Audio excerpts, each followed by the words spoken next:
What is poppin' gamers? It is time. We've reached the beachiest game there ever was, the most beach gen game there will ever be. It is Boku no Natsuyasumi 2 for the PlayStation 2. お姉ちゃんも一人でここまで来たの？え？私、今年の春から東京の高校に通ってんだ。あっちで下宿してるの。だから、もう一人は慣れっこなの。やすこちゃん、海の町に行ってきたよ。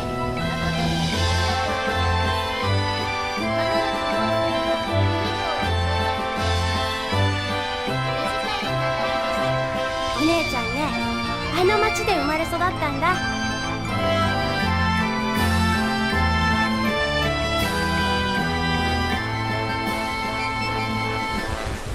おーい、愛しのふみの町よ。やすこが帰ってきたぞ。Hey, yeah, everyone say yeah, ooh, Yeah! Fuck I'm yeah! so excited. Hell yeah. Yeah. So, this is an adventure game for the PlayStation 2 in a series of a 4-part series, I should say, by Millennium Kitchen. They used to make these for Sony. Each PlayStation used to get one of those games, so we got up to the PlayStation 3, PSP. One entry for each of those consoles. Now, your first question might be, okay, what is the deal with the first game? That's a PlayStation 1 title, of course. That is still currently not available in English. I saw recently there's a Spanish fan translation, so clearly the hacking work on that is done. And I should have said previously, yes, these games never came out in the West. Hence the Japanese title as well. So 2 is the only one so far that has received any kind of English fan translation. So that's one reason to play it. Obviously, it's beach gen. That's another reason to play it. But then also specifically the entry in the series that's in an island environment on the coast at the sea, you know? So that makes it even more beach gen. And then the final thing is that these games always take place over the in-game month of August. And I guess the closest they follow a calendar system, sort of like more modern games like Persona or even something like Shenmue. And here in this game, or this entire series, the way it functions is that every time you do a screen transition, this is a pre-rendered background type of game, you walk from fixed camera scene to fixed camera scene. Every time that happens, a timer increments, and then eventually the day ends. And then you go all the way from August 1st to August 31st. Today, as of this recording, is August 3rd, 2025. And the fun idea that kind of occurs from this is, okay, why not sync up your real life play with the in-game calendar? And that's what a bunch of us are doing. That's how I'm going to experience the game for the first time. Obviously, there might be some issues with that as we go along, but so far I've kept up. So yeah, that's it for kind of our reasons for playing it. These are very laid back adventure games where you take control of this young boy, you go to your family in the countryside, the Japanese inaka, and you spend the summer there. And you basically have free reign to construct your day kind of bit by bit, focus on different activities, catch bugs, talk to people, experience their little stories. So yeah, Alan, I know you're a massive fan of this developer. I think I've mentioned their name, Millennium Kitchen. And do you have a thought on that? Well, yeah. So I'm a big fan. I don't know much of the history, but I think I have the most experience of everybody here with their games. Yeah. I've played all 4 main Boku games. There's a PS2 spin-off, Bokura no Kazoku, which would translate to like Our Family. There's a 3DS game that did come out in English. Yes. Their first one, Attack of the Friday Monsters. Um, and then recently the dev has seen a bit of a revival. And I played their licensed Shin-Chan game they made that is very much within this style. But I have not played their most recent game, Natsumon. Yeah, I guess that's a notable thing, right? That they've moved across sort of different IP, different franchises, but Yes. kept the same basic gameplay formula with every single one of those games.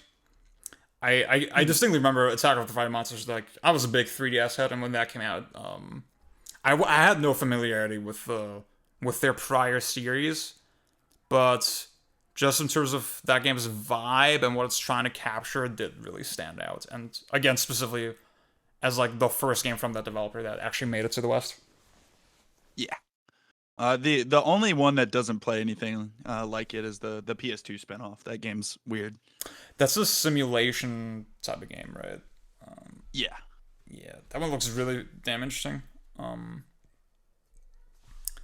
So, do you have well, just in regards to this game in particular, I played the game like 2020, I think, in Japanese, overestimating my Japanese ability. And then I played it again on the PSP. And then the fan translation came out. What was it, last year that it came out? I think so. It was 2 years ago. Oh, 2 years ago. Yeah. Damn. And I played it then as well. So this is my fourth playthrough. Hell yeah. So I guess real quick, Alan, I'll ask you, can you give us maybe a really quick rundown of maybe the differences between the individual Boku games, sort of maybe what I just said, okay, this one is unique because it actually takes place in the beach setting, right? But maybe what's sort of the deal with 3 and 4? Obviously for 1, I think a lot of people are familiar with it due to the recent Tim Rogers video. Not that recent anymore, but I think that's probably a lot of people's biggest touch point. So I will address 1 for just a second, in that it's like the quintessential like idea of this series from which 2, 3, and 4 iterate on in various ways. 2, like a lot of games of its era is very coastally themed. And 3, in direct juxtaposition, is like the farm game. You're out in like the real boonies, as opposed to this game where like it is a rural island, but it's not. The implication isn't that like the countryside as much as just. I don't actually know how to express that, but it's a different vibe from 2 to 3. 4 is actually a lot like 2. It's a different coastal town. Cool. That's awesome. Yeah, I don't know.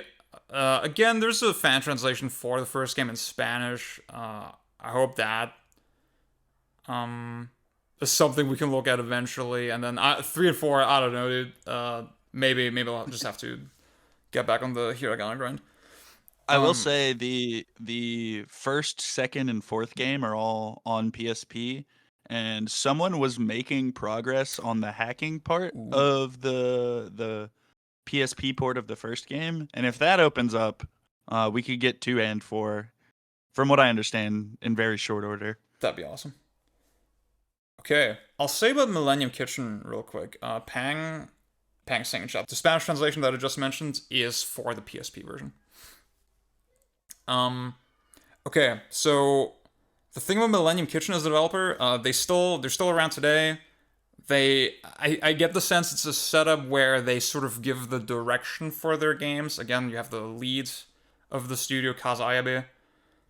But then they need some type of external support to actually make their games. That was the case with Natsumon 2 years ago. And Pang posted this interview before we started the recording, and in that it became evident, okay, Millennium Kitchen started very much as this indie style company.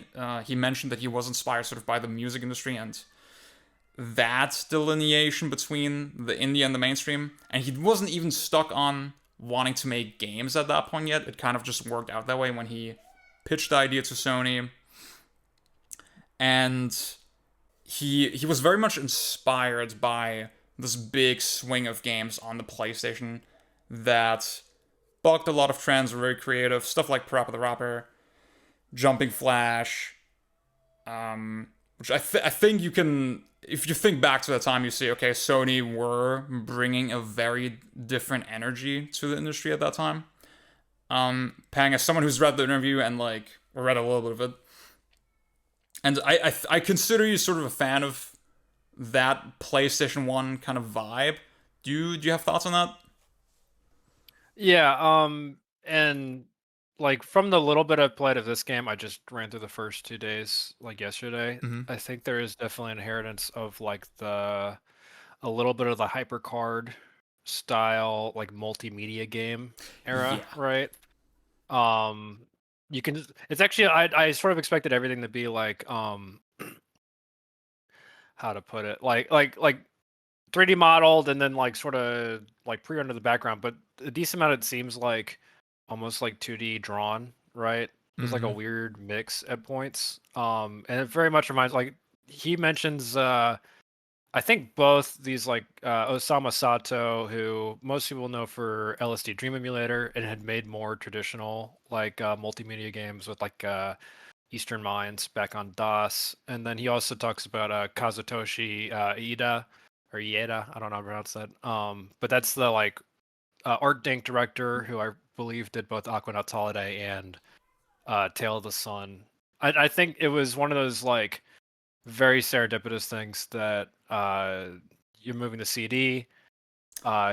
Games are really easy to print on CD and very easy to publish, and so the PlayStation 1 just had this giant like outpouring of just like very small scale devs who were able to land sort of like small runs of their games and get minor publishing deals along with Sony Interactive like helping bankroll a lot of them.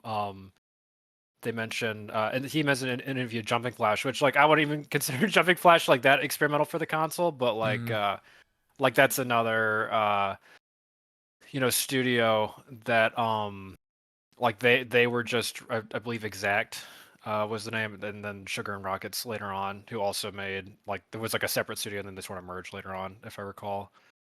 They were just like a random Sharp X68K like developer, and then Sony's like, hey, do you want to just throw together some games, work with us? And just there's so many like random stories like that. And there's so if you look through like Japanese like oh here's all these random Japanese PS1 games. There's so many that are still have no purchase in the West at all. I mean even Art Yeah. Dink alone, like they have so many random games. They have like a pirate sim on PS1. They have like a Japanese sort of variant on something like Blood Omen, Legacy of Kain, like a vampire sort of isometric game that I've seen. I think there was a big YouTube video that just came out about it. Feel like this era was just like it was so easy for people to throw stuff together, and you could actually get institutional support on it because, especially by this point, I mean they had started pulling together their Western devs, but like the Western dev was not like not that high quality of a space still at this point in the console life cycle, and Sony hadn't really like dedicated all their resources to like holding it up. So yeah, you can really see like even playing this like I was shocked that oh yeah, this is still a tank controls game. There's no analog support. You can tell they very much built this on like a PS1 style foundation and just went from there. There's kind of an observation I've heard before. I wish I could tell you who said it, but it was a lot of cool artsy people started doing indie dev on PCs in the middle to late 90s, and then that all kind of crashed into the PS1 because of the CD and all that technology. And then like Pang was saying, Boku Natsu 2 is a lot more of Boku Natsu 1. So it's very much a 5th gen vestige, despite its beach gen cloak. Absolutely. Yeah, one thing that came up in the interview, and I think is also kind of intuitive, is okay, you got this IP, it's now finally getting recognition in the West, even though it never came out here, just through word of mouth. How about maybe pitching this to Sony again? Could they revive it? What's the story there? Kazaibe, he did mention he has contacts at Sony, and they were interested in making like a phone game with him. And maybe tying that into the Boku IP somehow, but he wasn't interested in that. So I don't know. And he did go a lot into okay, just the whole nature of PlayStation has changed so much. They basically will not greenlight stuff unless they feel it has a global appeal, and then which in a way makes sense, but now it's to the point where okay, it has to also be like AAA, right? It's worth noting, like, especially the first two games are not like small hits in Japan. Like they did quite well, and if you speak to someone our age or maybe a little older than us, who's Japanese, like they're iconic PlayStation games. There's a reason you have the Boku avatar on your PS4. Dude, I forgot about that. Yeah, I mean, this is not really a formal observation, but just getting a read on it, I mean, the culture was in a very specific place with like how games were made that some of you kind of touched on, where it's sort of there was a lot, there was a big sense of like exploring what you could do with the medium, but also it's almost in a like a naive way too, like because there were it was like new possibilities, and also you could get paid by basically lying to people in your pitch, which is what they describe in this interview. I'm sorry. By saying, "Oh yes, Sony is very interested in this game," and then he hadn't talked to Sony yet. This is so awesome. I don't know. I don't know why this comes to mind right now. I think I read a similar post or interview around the same time, but apparently Yu Suzuki, he had a button to like make whatever development build they just had to make it like not work. To make it sort of glitch out. So then whenever an exec comes in, he's like, "Oh, sorry, it's not ready to ship yet. We need a couple more months."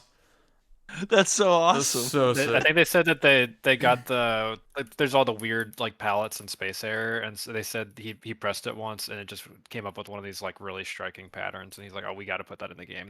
They dumped the palette that was like the corrupted palette, and then like actually hard coded in the game. This is so awesome. The fucking goat. I did want to briefly also say, and like with the building off of Hot Pocket's point, I think like a lot of this era in these experimental games, and you can sort of see it in this one as well, as like with like the advent of 3D. I think a lot of these developers were playing just with like 3D space and like representational, like how can we represent like different parts of life. And this was very much like a Aida thing. Like Aquanauts Holiday and Tale of the Sun are both like very open-ended, exploring these worlds, like exploring underwater or like sort of exploring like prehistoric civilization and like the world, right? And they a lot of there's this very these games I think in general are very like quiet, very focused on giving you room to explore, and there's not a lot of like hand holding or guiding you around, and the mechanics can seem sort of jarring or like extremely simplistic, right? Which I think sort of gives it that like naivete that I think especially now is very like rewarding coming back to these titles, because that's just not something like if you find that in a game nowadays, it's like it almost feels very built that way, right? Like if these are almost like at that point their version of like the journey likes, right?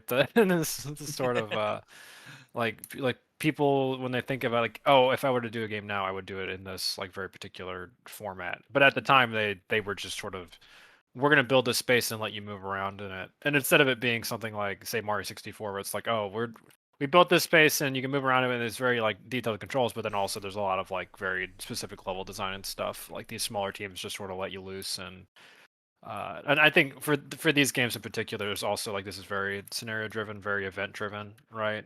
But there's also like they don't put like bounds or like restrictions on how you use your time in a lot of ways, as far as I can tell.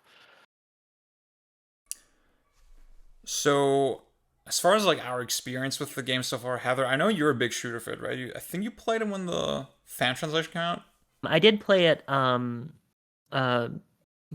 It wasn't right when it, maybe like a month or two after after the fan translation came out, and I really loved it. It really like affected me, and I'm excited to get back into it because I haven't. It hasn't really. A lot of it has sort of left me, but I still remember like the skeleton of the game. So I feel like this is a good time to replay it, just because I've lost so much of it. And I think I'm very excited. Let's fucking go. Yeah. Raph, you've also played the second game. I think you also had very very positive feelings toward it, and I know you mentioned that you tried to play the first one as well, right? With sort of mixed success. That was embarrassing. Let's not talk about that. No, I mean I've taken many years of Japanese when I was in high school, college, so I was a little overconfident, thinking I still remembered any of that. Couldn't understand any of that game whatsoever. I basically just played it for the pretty graphics, and most of the time I was like curled up into a ball, going "Nihongo wa jozu, Nihongo wa jozu." Yeah, so going into Boku 2, I actually didn't really understand that there was a big emphasis on story and characterization and like character arcs all throughout the game. I didn't know it was going to be really sad or like really tense at times. But it was great. I love Boku 2. Oh yeah, I do glad you guys can play remember. it. Oh, sorry, I didn't want to cut you off. I do remember you mentioned that the visual style of the second game didn't grab you as much as the first game initially. Yeah, it's a little washed out, which is kind of common with PS2 games, where Yeah. PS1 games are so bright and vivid and just have these bold color palettes, and then the PS2 it's a little more realistic, but also a little less saturated across the board. Yeah. But the good thing about Boku 2 is that I think the characters blend into the environments much more. They don't like stand out quite as much Yeah. as one. And two is it's still gorgeous though. Like Yeah. it's, ooh, I mean, they 3D modeled the entire town and then painted over it, so it all like looks perfectly like portioned and with That's proper really awesome. perspective, but also it's just gorgeous. The way they play with lighting and stuff, it's so good. It's so good. Yeah, it really strikes me. Pre-playing this game, we kind of discussed, okay, this feels like a CRT situation. This feels kind of essential. That's why, like, I have this big ass CRT now permanently parked in my living room for the month of August. So we'll see how that goes. Maybe Pang, you're a composite guy, right? Tell us about that. I was loving on composite last night. You like I think the greatest composite TV on the face of the earth. you It's my life. you pranked pretty me a good. little bit. Cause like you you posted this interview and then you posted a developer quote that said like, yeah, interlaced graphics on the PS2 were like really big, so we focused on that a lot, and then we found that composite gave us the best blending of the image. And it sounded real. It was totally made up, and I totally bought it. And I was seething because like I'm an RGB shooter, right? I mean, a lot of us What's are the gonna. point of the CRT by that point? just play on emulator. That's really strange because I found an interview where the devs were talking about how they designed a lot of the graphics for PCSX2. So true. So true. Yeah, I mean, a lot of us are realistically gonna play this on an emulator. Couldn't be me. Yeah, I guess I think it probably still holds up, but like I do wonder sort of. I think Gary, you were emulating it, right? Or Correct. I'm emulating it. how does the visual style kind of strike you? I mean, I'm not really a stickler for like visual style when it comes to these games because I don't really go that into like playing retro games as they are like intended. Yeah. I honestly really like the visual style the game has really right now, like the art style. I think I have a little bit more of a bias towards like maybe the specific playing as a kid in a coastal town during a summer vacation because that was my childhood basically growing up. So seeing a lot of like, well, obviously not in Japan, but in other places, seeing like just like being able to like fish and like swim and stuff like that, like it feels like it when like you're in a smaller town like that, like the ones that I would also like go to during the summer. Like obviously, like I think I agree with Raph that like it does look a little like washed out and like compared to like the screenshots I've seen of Boku 1, but I don't really have a problem playing it on the emulator right now. I'm just enjoying the vibes. Yeah. I guess for me, the muted nature of the palette, that's something that I'm kind of drawn to myself. Like that's something that maybe that's my personal bias. That's actually something I really like in games when they're a little more hazy. It feels like a very nicely blended and shaded game. But that also obviously I still appreciate the like the vividness of the first game. There's actually a monitor setting you can do for that to get a lot of games to look like that. Oh yeah. Yeah, the saturation. Okay. I know, it's a real funny one, I know. I was muted. I'm sorry. I was laughing into the muted mic. I guess see we got one more point on our bullet list. Japanese versus English differences. I know that in the first game, and I guess that has to be in the second one too, right? Where they have the text obviously in Japanese, they have it vertically on the side of the screen. Is that the case with Boku 2? It is, yeah. So yeah, the fan translation team that actually went through the effort of like making like a text box overlay and then putting actual like proper horizontal text in English at the bottom of the screen.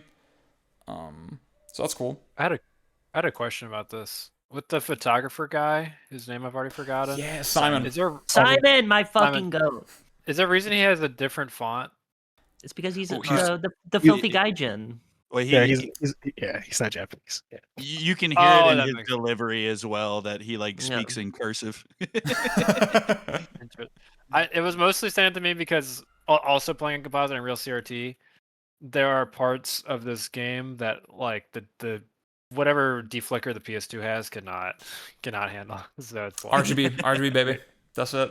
Yeah. No. I will not. I first played also on composite, also on CRT because this is before Ziad video signal pilled me.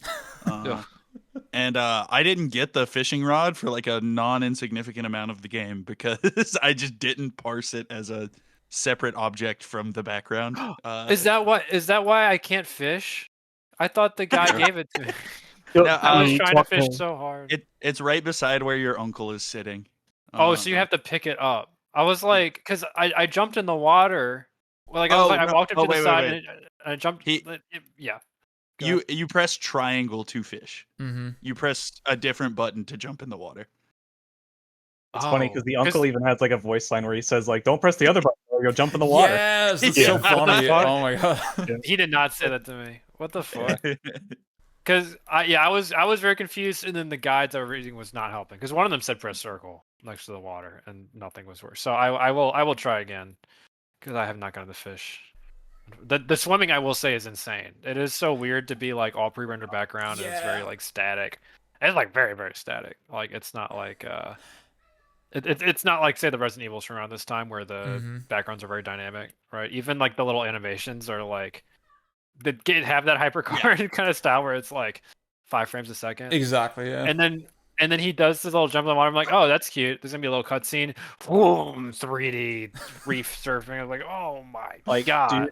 Dude, I'm telling you, like my moment of jumping in the water, it's literally like coming out of the cave in Breath of the Wild, like just, like seeing the camera just like go behind you, and like now you're looking at like all this like water that you can swim around. I was like, this got to be the best game ever made. I think it's interesting also that the underwater is like there's kind of not a lot down there, and it can often be a little drab in some places, but like it's still such a jarring shift that you're like, I don't know. The first time I did it, I spent like 30 minutes swimming around under there because I was like, what the heck? See, it's also this kid is a fucking Olympic level athlete. Like, how the fuck are you swimming like that? Yeah, dude. I did see the bottle cap indicator in the top left, which like implies there's like shit for you to collect underwater. I didn't find anything so far. Yeah, I was gonna say that on my first playthrough, I think the swimming is like initially very like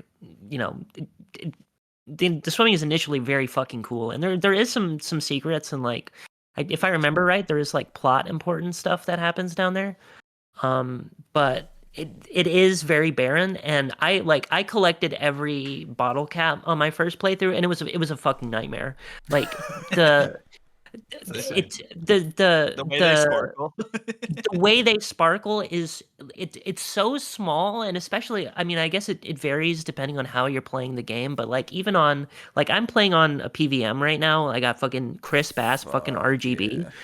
Yeah. Uh even with that, it's still hard to distinguish the sparkle between fish, and just like just they look exactly the fucking same, and the way the camera is like I I would not recommend collecting all the bottle caps.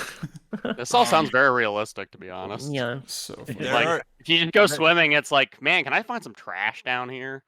And you're like, oh, not today. I didn't find whatever somebody dumped in the in the ocean or whatever. It's Well, also time to go home.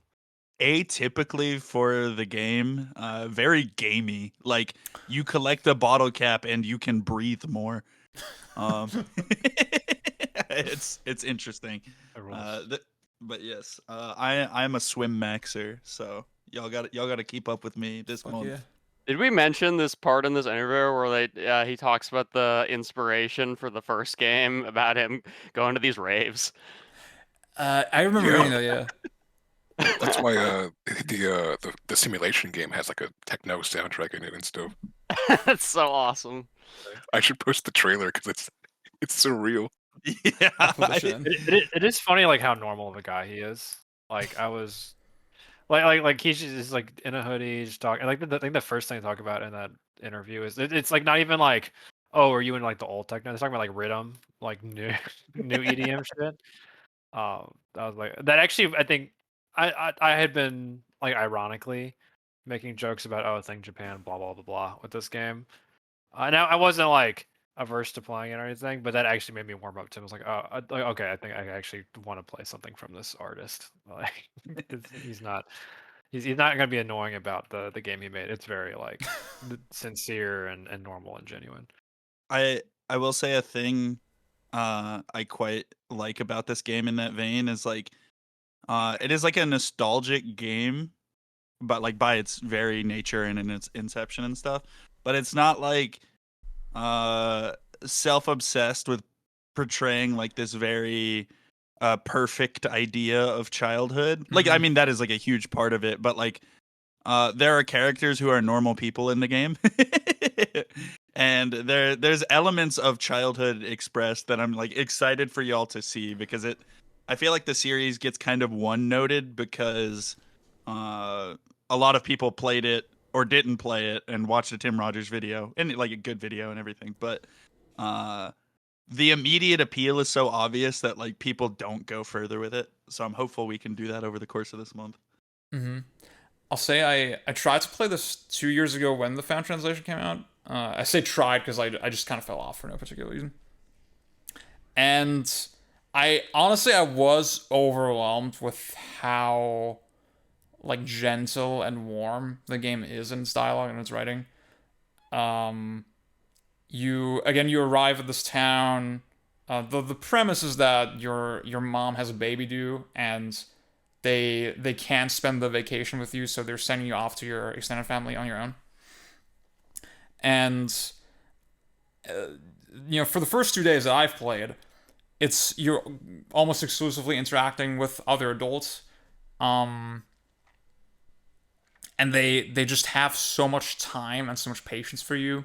You can go up to the single hospital in the village, and both the doctor and the nurse there, they take so much time out of their day just to talk to you. They're so interested in you, and something about that in that moment was so like overwhelmingly wholesome to me in a way that I don't know if I've really experienced with the game.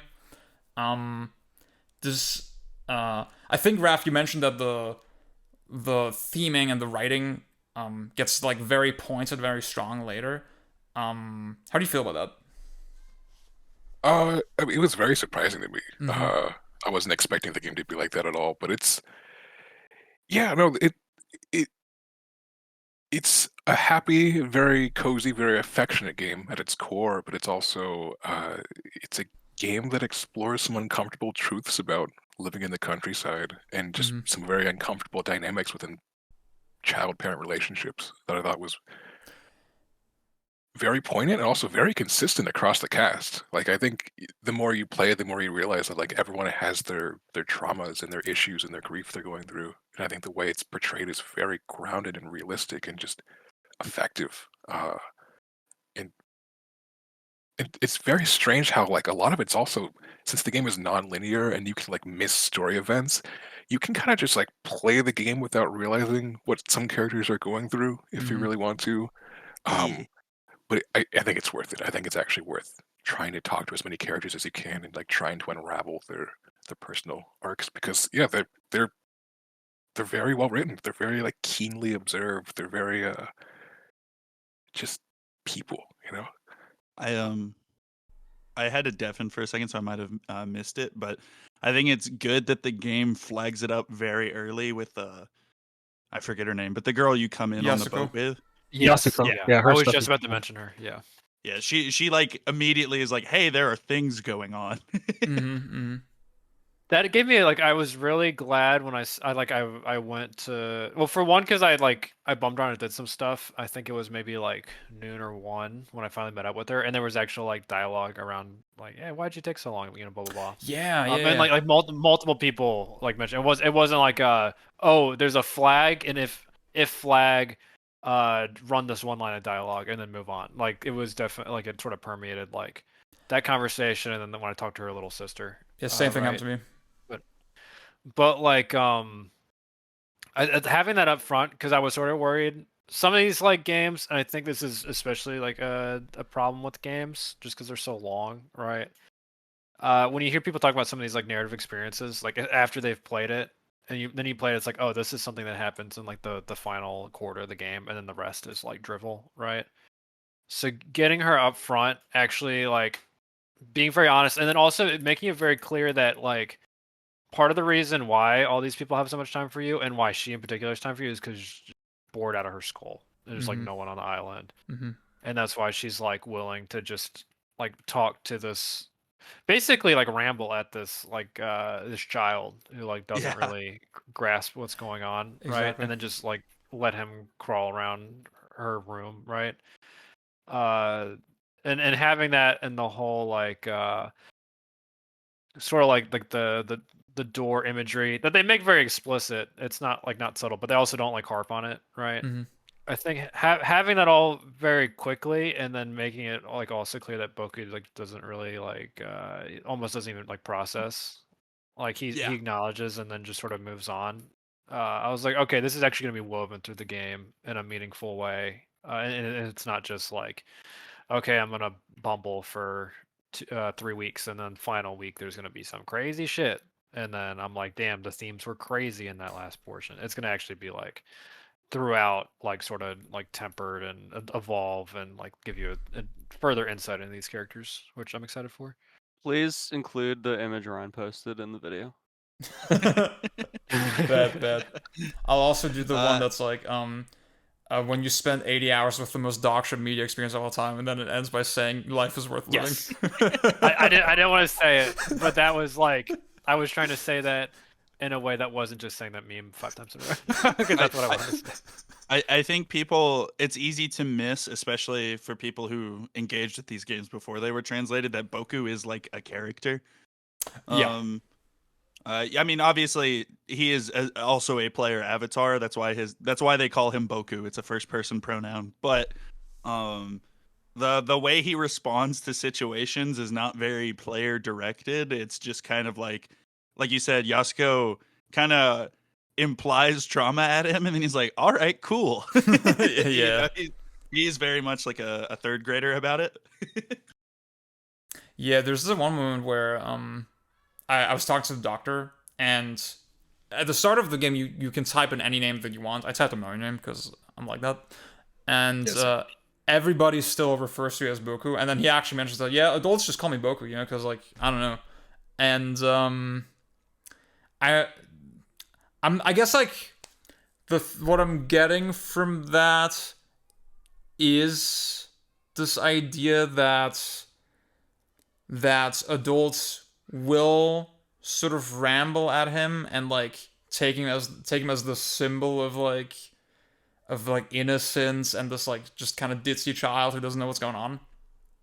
I feel like that's sort of maybe embodied in the name a little bit. I'm not sure if I'm reading too much into it, but I thought that was kind of cute.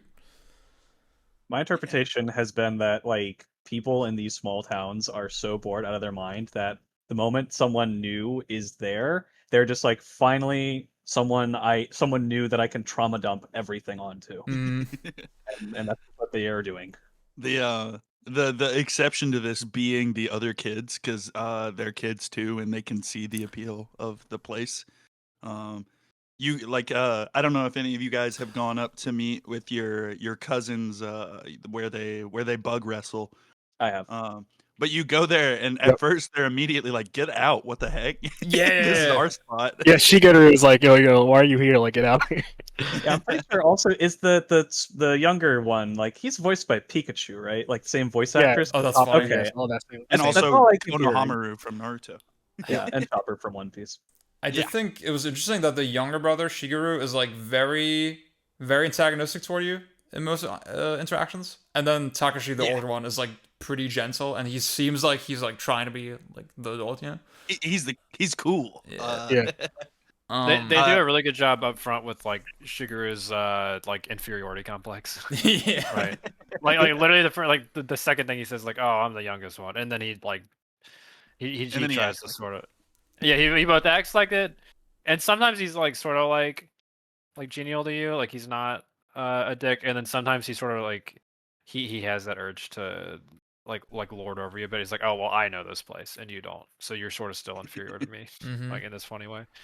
It's worth mentioning that these games, or this game in particular, has kind of like an all-star cast of Japanese voice actors from the time, which was definitely like something they did with the purpose of broader appeal. The artist for the series, Mineko Ueda, is like it was jarring going to Japan and seeing her art everywhere because she does like you'll basically see Boku on bars of soap and like dish cleaners and like random things everywhere. There's a lot here that's like we probably won't pick up on as like a Western audience because we don't have the sheer exposure. But this game like leans on that heavy, and I just wanted to mention that while we mention voice actors. See, it's interesting because in the interview that we keep referencing, Ayabe mentions Ueda's art in the sense that for him it adds, and again, this is through a translation filter. I don't know exactly what he said in Japanese, but like the words are in the interview are cool and edgy. There's something cool and edgy about the art for him that wouldn't normally be there in a game about like spending the summer in the Inaka, you know? And I think to a Western player, it to me anyway, it doesn't. I don't know exactly what he means with that. To me, it doesn't read that way at all. It's just very cute and like wholesome and like expressive. Alan, maybe do you like do you break through the translation barrier there or? So, and this is my interpretation. Obviously, I don't have the experience he has, and I'm not like a Japanese genius or anything. But it's my understanding that her art rose to prominence for being like very modern and even kind of American pop art influenced. Okay. And then obviously it's not modern to us anymore, but like in the context of 1975, it would still be that kind of way. But I do think it's interesting because her art is like primarily associated with a brand of hand soap. So she's not like edgy frontier, but like I said, there's some cultural context I don't have. But I think modern might be a more fitting word. Yeah, I kind of figured.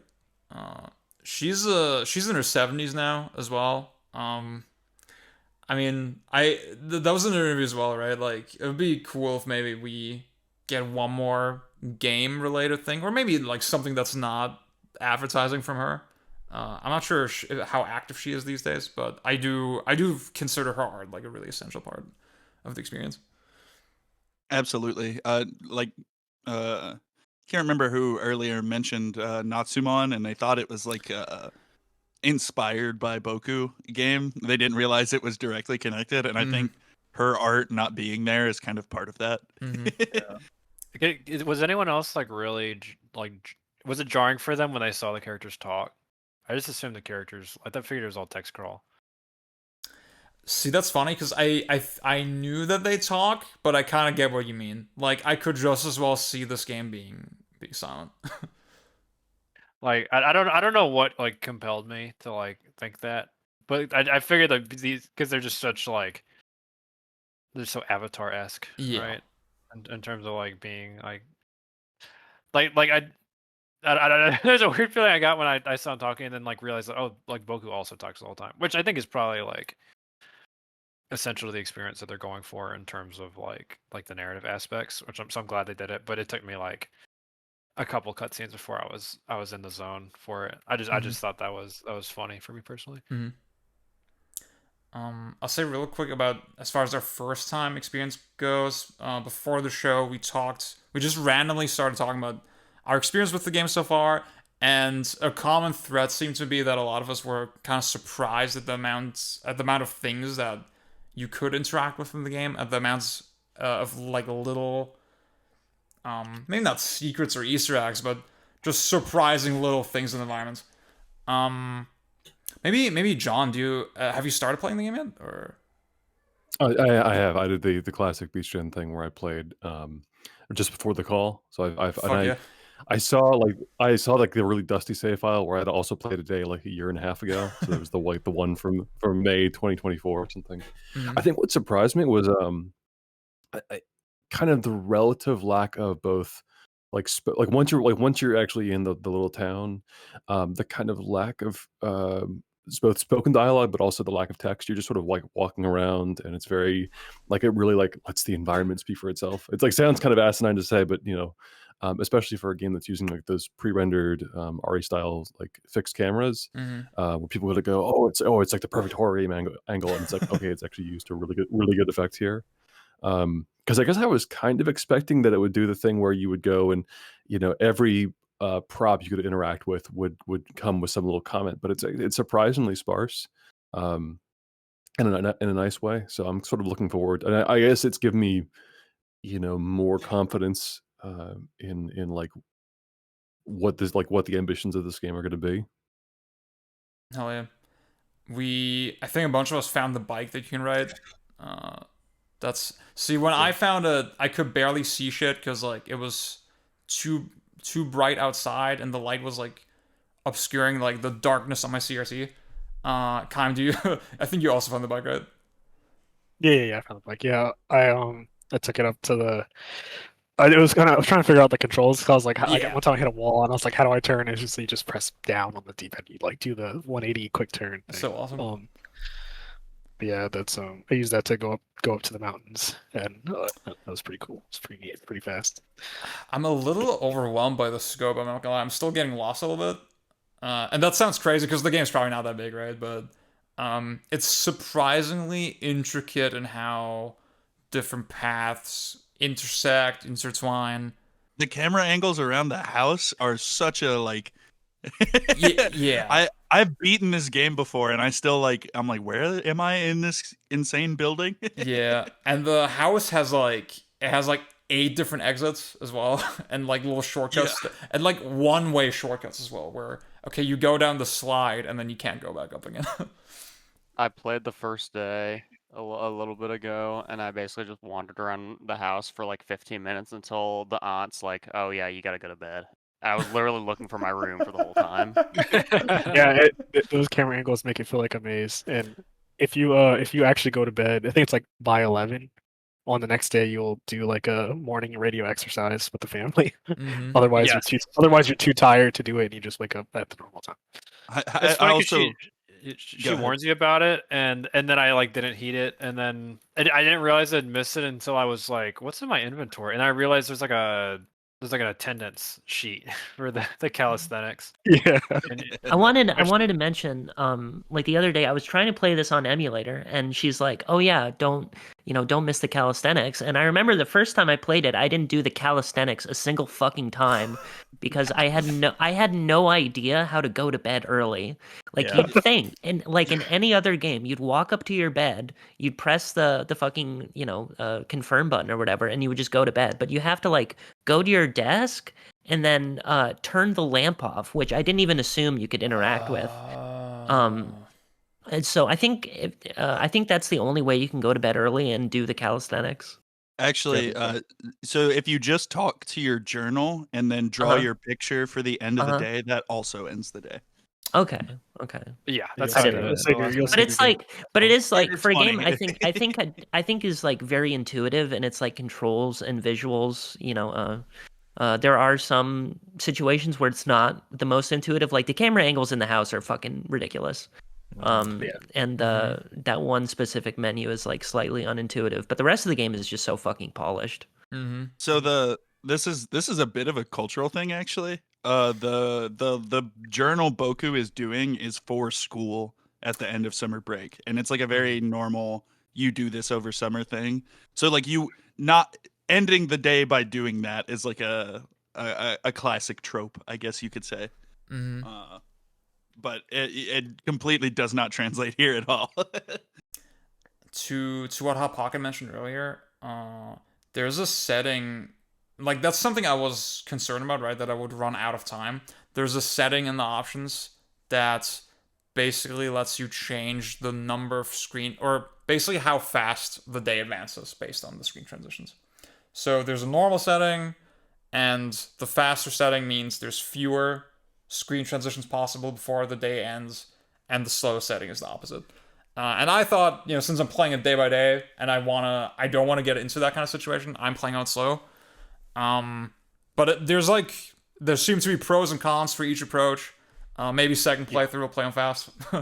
Yeah, I have a feeling I'm gonna modulate it. Like last night, it was already past midnight. I had to get up for work, and I was like, I'm gonna play exactly an hour, so I'm gonna leave it on normal. And then like, if I get a chance to play today or tomorrow, and I have like 2 hours, I will probably put it on slow.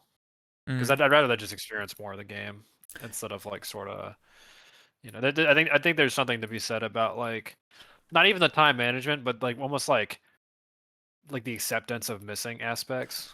Yeah. But in this case, like I'm gonna miss stuff anyway. So I'd rather like, and I'm very prone to like poking around a lot and like running back and forth between areas because I want to do something or whatever. So I know I'm gonna switch a lot probably. I had never played on slow before. Because the first 2 times I played the game, I just didn't parse that it was a setting. And the third time I played on fast just for the meme. You can do so much so quickly. I got like all of the things you can get on the first day, and I was like, oh wow. I'm gonna keep everything kind of vague as someone who has played this game, but y'all should look around for the clock. It's a big help. Yeah, that was the first. Oh yeah, I stumbled upon that. Yep. Like it. Yeah. Once I got that, it like the second day suddenly I was able to manage everything so much better, and actually like get to bed on time without like going to bed super early or anything. It is funny though because he's like, I'll just borrow this. And it's like you borrowed the clock. Like you're not giving that shit back. Okay. Speaking of the clock, we're an hour in. I think that's good enough for VC1. I'm guessing we'll meet again sort of mid-August at some point. Talk about the progress. Get way more nitty-gritty about the actual content of the game, content of the story, how we feel so far. And hope you don't turn the episode off because there's probably 2 more hours. Okay, bye-bye. Bye. Bye.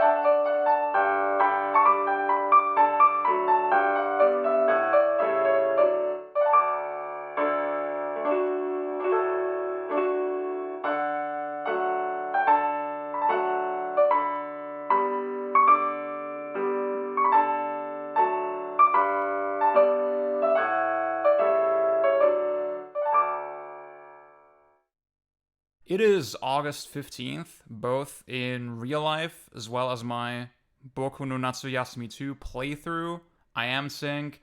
I did have to catch up a little bit at a couple points, but it was mostly day by day. Alan, I think the same's true for you, right? Yes.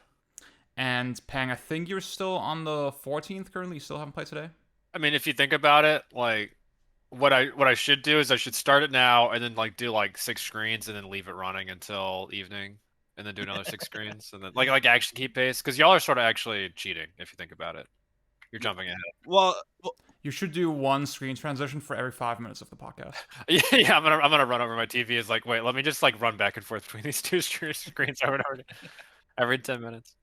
So yeah, I finished day 14 this morning because I was actually very behind and I did 4 days in one day this morning.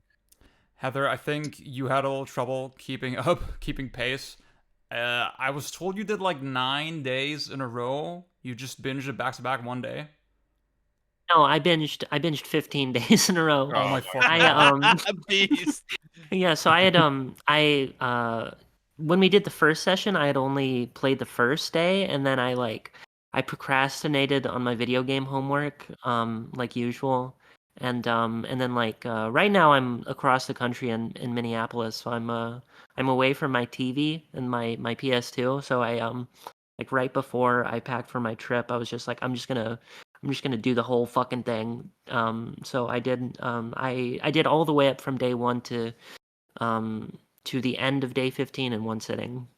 It was grueling. That's like 8 hours, right? It was yeah, it was Very about long. it was about 8.5 hours. It was fucking grueling. I'm not gonna lie. So for Heather and Alan, this is obviously not your first rodeo.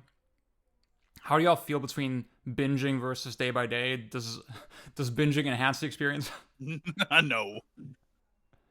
I mean, yes and no. I think because this one, I can't speak to the other games in the series really. But this one, it does have a pretty strong plot. There's all these little mini arcs happening, and so I think, and I think there is a benefit to binging. I guess we can talk about it later, but I think the game does reward a lot of close attention in the way that it's written and the way that it sort of slowly doles out information. So I think in binging it, I was able to pick up on more things than had I just played it one day at a time. I will say the big filter to playing like binging it, as someone who's binged it before, you cannot play on slow and binge it. The game is way too slow at that point. I was gonna lead in with that because if y'all remember, I did start my playthrough on slow. Nope. Yeah, and I've since changed back to normal speed because I realized I'm just gonna run out of shit to do really quickly. Yeah. Now I have one little story with regard to trying to keep pace. Because we're recording today, I figured, okay, maybe I should just play 2 days back to back the day before because maybe I wouldn't have time the same day, so I'm just perfectly in sync before the recording. And what happens is that I got access to a new area on the 15th. And when you get there, the game draws special attention to this tree that you can get bucks from. And I found this female Japanese rhino, 33 millimeters. Yeah. And it didn't seem too special. I put it in the sumo circuit, tested it out, and oh my god, that shit tore through the fucking ranks. I just became a bug master instantly. Fuck yeah, dude. I beat Machine Gun Buddy. I beat Impenetrable Superhero. I then added them to my team as well, of course. Beat the Second King.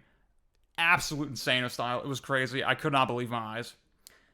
I go to save for the day. I go to bed as Boku, obviously. Close out the day, and then I have this realization, wait, did I actually save my game? Because I sort of felt like I didn't. And I turned the console off, was sort of unsure. I was like, fuck, wait, maybe I should double check. I did go to double check, and wouldn't you know it, my save was back at the 14th. I did not save that progress. And this morning I actually tried to catch up again, try to play the day again, and get a similar bug. I got one that was like 38 millimeters, same species. Did not do the same thing. Just got completely ass blasted by Machine Gun Buddy. Dude, Machine Gun Buddy is a fucking terror. Like he levels up like every time you lose to him, and he levels up by a huge amount. I'm like, what the fuck? Why is he doing that? Like, I got pretty close this last time, and I didn't do it for the last like 3 days because I want PJ to like do the Queen Rhino part with me, right? But it's like I have good bugs. Like I'm training up, but yeah, it's knowing that there's like ones after that are even crazier. I'm like, oh god, that's also it's not fun. Bad grind game. I love grinding. Kevin, so you just started, right? You're a little behind, relatively speaking. I guess we'll try to see where we can go with story discussion. How do you feel so far? Yeah, I woke up day 6. I was unable to do the morning calisthenics. Got the calisthenics on day 4. I did restart the game after kind of muddling around for 2 days. Just because I don't know, I just felt very lost. Something about the tank controls and the fixed camera and like not knowing where I am just like put me in a very wrong headspace to kind of play the game leisurely, because that's what hashtag the game is about. It's about enjoying your summer break, making the most of it to yourself. Yeah, I'd say I'm enjoying it, even though I'm obviously way behind everybody. Like the plot stuff is just kind of barely starting, and characters are. My understanding is more characters will show up to the guest house and be introduced. But yeah, I'm liking the game a lot so far. I don't think it's really something I don't think it's something I really can binge more than two in-game days a session.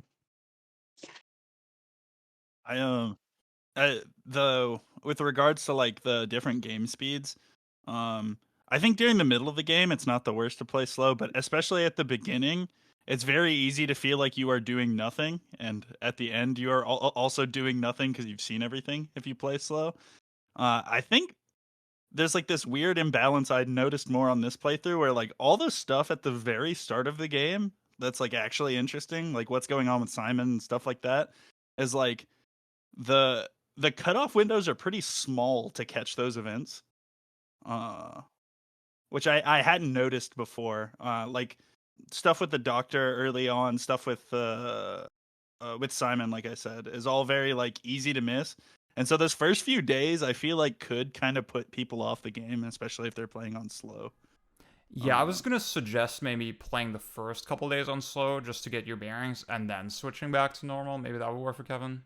Yeah, that's valid too. That's valid. Heather, you said you've been mostly focusing on the plot, right? Are you still getting the sense of like slowness and hanging out in the world? Does that still come across on a second playthrough when you're possibly already in this optimization mindset and you're binging a lot? How does that kind of feel? I think to an extent, I think even with how plot focused the game is, it is, most of what I was doing was like grinding up bugs and stuff, the bug wrestling and the swimming and whatnot, and I know, and just like the unique circumstances where I've just been binging it. My first playthrough, which was much more relaxed, I did. My favorite screen in the game, and I'm sure it's a lot of people's favorite, is the one by the beach house where Yoshika is sitting on the bench and playing the guitar. And I would just sit and listen to her for like 20 minutes. It felt like.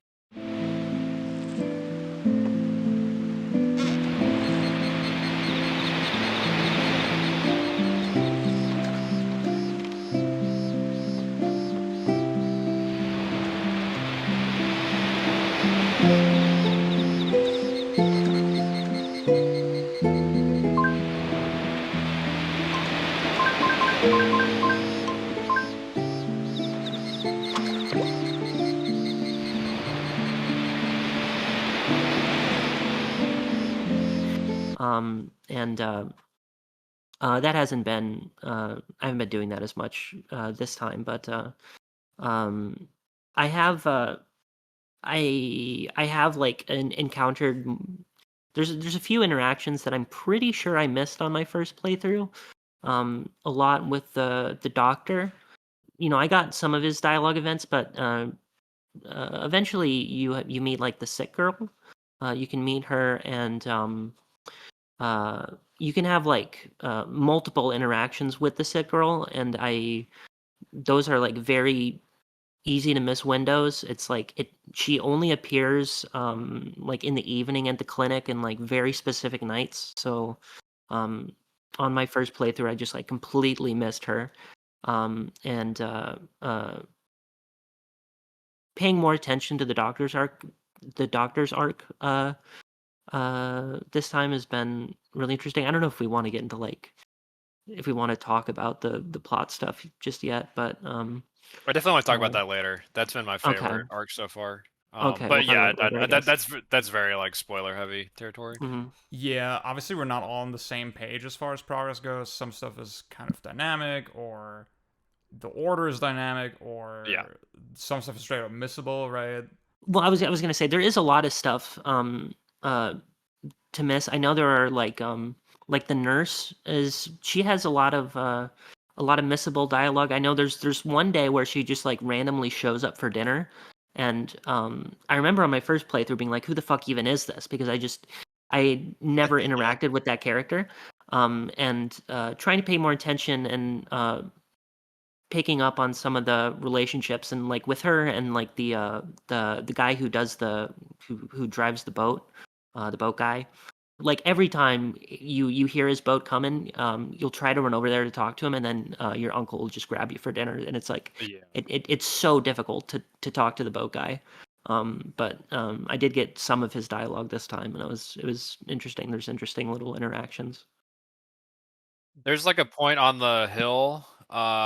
There's that one like screen where you're sort of overlooking the entire harbor, and you're walking through like the mountain, like a mountain path.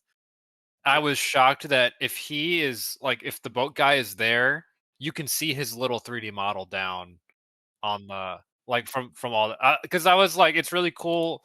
I don't know quite how they modeled it with like if this person's in this location, they show up on multiple separate screens, right? I don't know if they have like an internal 3D representation of the whole world, but that was like that's like an insane dedication to like the fidelity of the world. I was very impressed by that. At some point, the game sets up this idea that the two brothers, if you progress through the bug ranks in the tournament, they actually will take you to the secret mountain path that you can't access any other way, I think.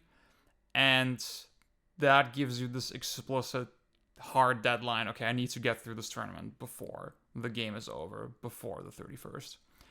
And that is something that's arguably so explicitly encroaching on the tranquility of the game, and maybe even emphasizing like the fleeting nature of summer and by extension maybe childhood, right? I guess, Alan, similar to the question that I asked Heather earlier, how do you feel about that in context of like replaying this game, revisiting it? How does the hangout ability relate to the sense of fleetingness, I guess? So that's like definitely an emotion, and that is like uniquely like resonant for me. It's something I'm into, I guess you could say. So this playthrough, I haven't actually discussed this with anybody yet. I'm kind of being as much of a terrorist as I can. I'm being like the worst Boku, chaotic evil Boku, as much as you can, So like the sense of relaxing in this space is also something that definitely like dissipates after you've seen more and more of the game and come to be aware of like all the minutia of it. Not that I'm like at full understanding of everything happening in this game yet, but it's definitely still surprisingly resonant when I expected to be more jaded just by like having played it a few times and also doing this weird playthrough. Like in this context. It's something I'm still getting a lot out of, even if it's a little less than like my first playthrough. I just remembered, Mitsuko, your aunt, even specifically calls out the fact of this idea that, okay, the second half of summer seems to pass by much quicker than the first somehow. Yeah. And that I think that is so specifically relevant to what we're talking about, and it's something that I'm also feeling by getting through the game in this fashion, in this very particular way of playing it, like day by day, having it as part of my routine. That is for me definitely enhancing that emotion a little bit. Yeah. Like I mean the core like conceit of the story or of like the way the game works is like the summer for Boku is what childhood is for you, the player, who is presumably not a child playing this. And so like you can like unabstract the metaphors like one layer up there. You know, think about your childhood the way Boku is thinking about summer. And there's a lot of powerful emotions there. I think it is definitely supposed to be like the whole game is supposed to be reminiscing, right? I didn't realize this till today, but the narrator like appears so infrequently. But he sort of talks a lot during the sick girl stuff. Which I think for one puts a lot of emphasis on those scenes because it's like this is sort of like the strangest and maybe like most resonant, like one of the most resonant part for me, like that I've been through playing this, and it's very clearly the narrator speaking is like, you know, as if he was Boku, like thinking back on his past when he was a child, and he's obviously like, you know, like a full grown adult, like, you know, 40s or something when he's like thinking back on this. And so I think it's very like like the way that's woven in there, it's very subtle. I feel like I'm surprised I didn't notice it earlier, but it like almost very explicitly is like, yeah, this is someone thinking back on a vacation that they once had, right? That's not like slipped away from them, and you're able to like experience it, but it's all sort of it is almost like one big flashback in a way, right? Which is, I was also thinking about that, is like this is a game without like any flashbacks. You're always in the space, you know. Yeah. There's, even though they talk about the past so much, you never sort of like, you never see much of the past. It's almost something that's sort of only discussed, but then you realize the whole game is like you reliving someone else's past, even though they're not so much in the frame as they are just letting you control how it plays out. I think it's really admirable that they like let you miss the sick girl almost completely, like, because like especially like you said, once that you notice that the narration and stuff, it feels like a very central part of the game. But I think Heather just said she missed it entirely on her first playthrough. Yeah, I caught some of it, but I don't think I met the sick girl at all. And there's like a pretty lengthy arc with her and the doctor. Yeah. I'd say for me the main anchor point in the story so far has been Yosuka. Yeah. And all of her relationships. I think it's also significant, you know, she's the first person you meet literally, and her stuff is pretty hard to miss. What she's going through with her mother, what she's going through with Yo as well. Those are threads in the story that are very centrally kind of presented, and I do think they exemplify a lot of the themes. So I think that's probably something all of us could talk about to some extent. Yeah. And yeah, as far as stuff where we're out of sync of, we could sort of navigate around that, figure that out, or we could maybe primarily discuss more mechanical stuff, more things to do in the world. With regards to plot stuff, it's kind of hard to discuss because I'm not sure what exactly everybody has seen.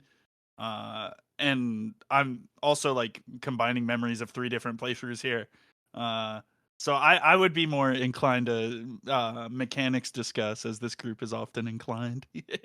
Well, I did want to say one of the things I kind of forgot about this game. Like early on, I was exploring the ocean in the early parts of it, and I was like, wow, you kind of run out of things to do during swimming sections pretty fast.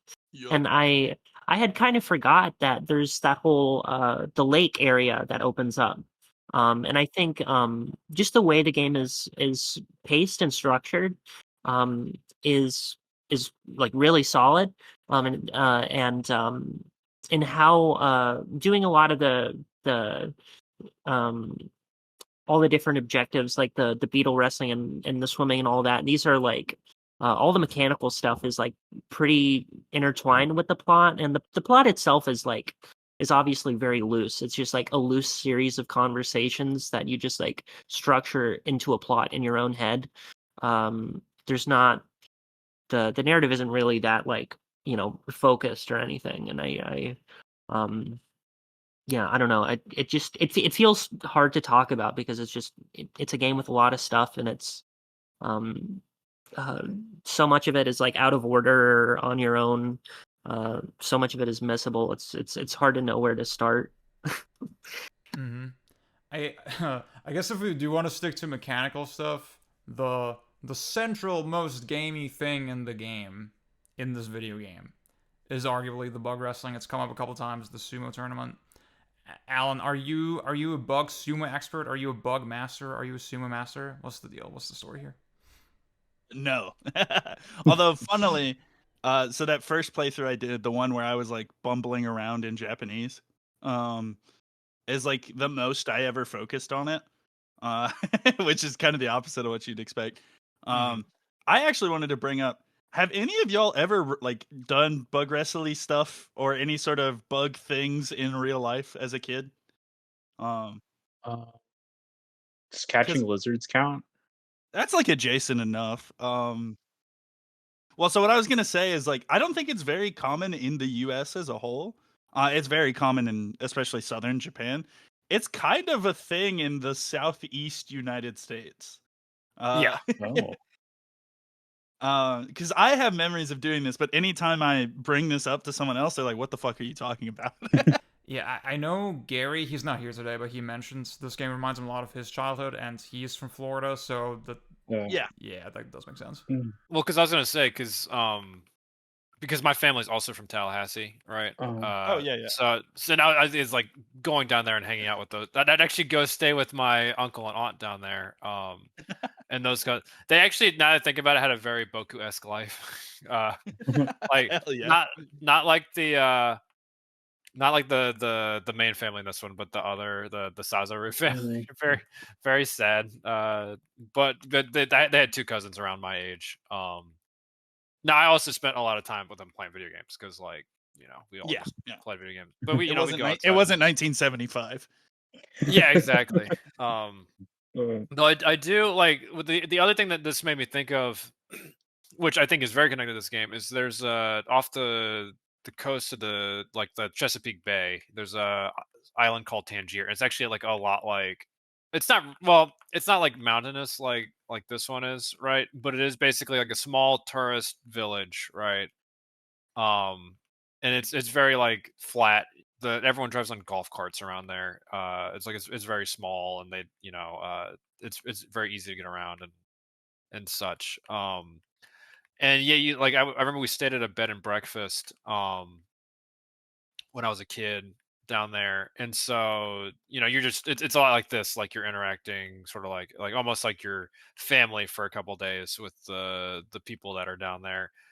And then they sent us out to one morning, and it was crawfish hunting. Like we went down by the river, and they had their little nets and everything, and we were just going to grab crawfish, right?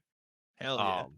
Which it's funny, like thinking on like this game versus that one, or not. That's not a game. That was my my real childhood, but and that one like real childhood. Yeah, life is a game. Well, okay, this actually sort of does tie into what I was going to say, which is that in real life, it actually made me sort of uncomfortable because there was a very clear, like a lot of this the tourists came through much more often than in this game. And like, and a lot of people, they would come in the morning and then leave at night, right? And then you had some people who stayed. I think we stayed there maybe twice. And from what I remember, like there's sort of a weird caginess because it's like, oh well, you're just here as a tourist, right? And you're not living this life and dealing with, because that is a island that is majorly affected by climate change in the modern day. Like they've lost a significant amount of shoreline and space.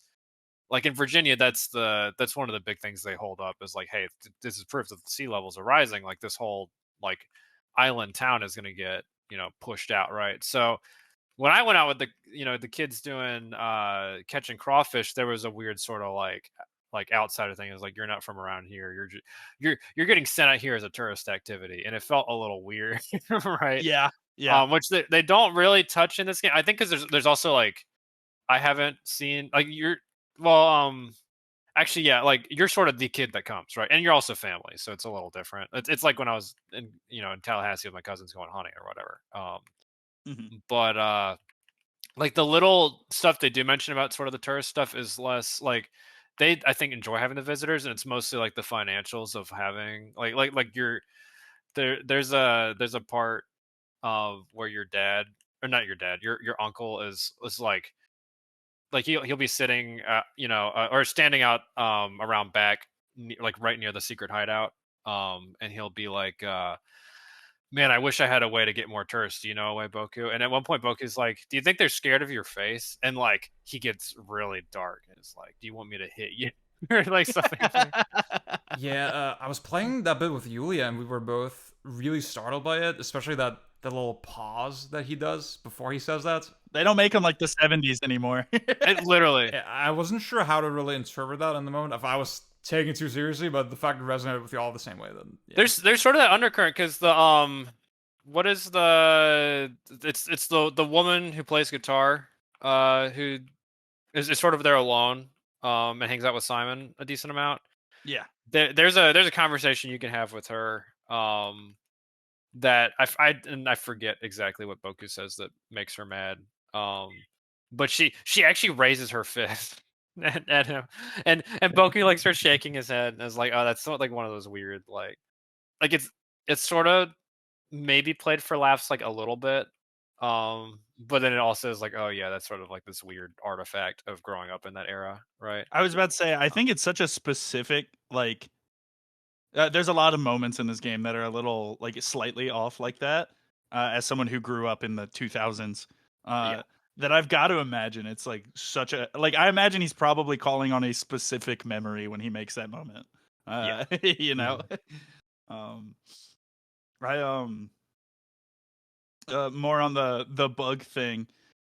There's also like as a kid, who partook in some of these activities, especially because I was in Boy Scouts and stuff. I couldn't ever super enjoy it because I felt bad for the bugs. So that like that disconnect here emotionally has been funny. Where I'm just like, yeah, fuck yeah, bugs. I'm super excited to make them fight each other. Has anyone?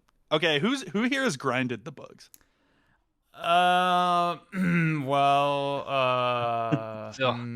Yeah, Pang said in the pre-show that he was about to shame me or everybody for like grinding. Well, okay, not to only to people who also make fun of other people for grinding in other video games, which is also me. It is like a it was targeted his head because I knew his head was grinding that shit. He was like, it was like he was like a heroin user, like licking the bottom of the bag. He's like, I need some mechanics. I need some mechanics in this game, please, please.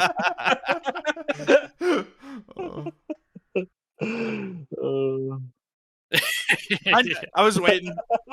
I was waiting.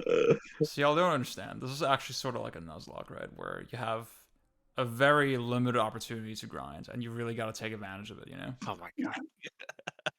So in Pokemon in the Nuzlocke, you would, if you didn't take the time to grind beforehand, you risk the permadeath. And then in this situation, if you don't take the time to grind, you risk running out of time to get to the secret thing. Like, I think this makes perfect sense. I think this is perfectly valid game design. What's up? But yeah, generally, I was taking those opportunities to fight weaker bugs to grind myself up a little bit. Because I really want to get to that thing. And like at this point I'm kind of losing hope. I'm kind of losing hope that I'll get to it. I think I'm going to run out of time before I access the mountain. Because now even in the weak rank, I have again Machine Gun Buddy just blocking me, and there's no access to weaker bugs that I could grind, that I could make stronger to really get past it. So I don't really know what the fuck to do. I don't know why sometimes my bugs get experience, get extra stamina, sometimes they don't. I don't know what the hell is going on, sort of in terms of matchups. What exactly determines the win? Is it just the size and the type? Is there more to it? I could not fucking tell you. It's very frustrating. It definitely tapered off for my Oni. I know that much. Because I was clearing most of strong and weak with the Oni. Because it just like destroys any big bug basically.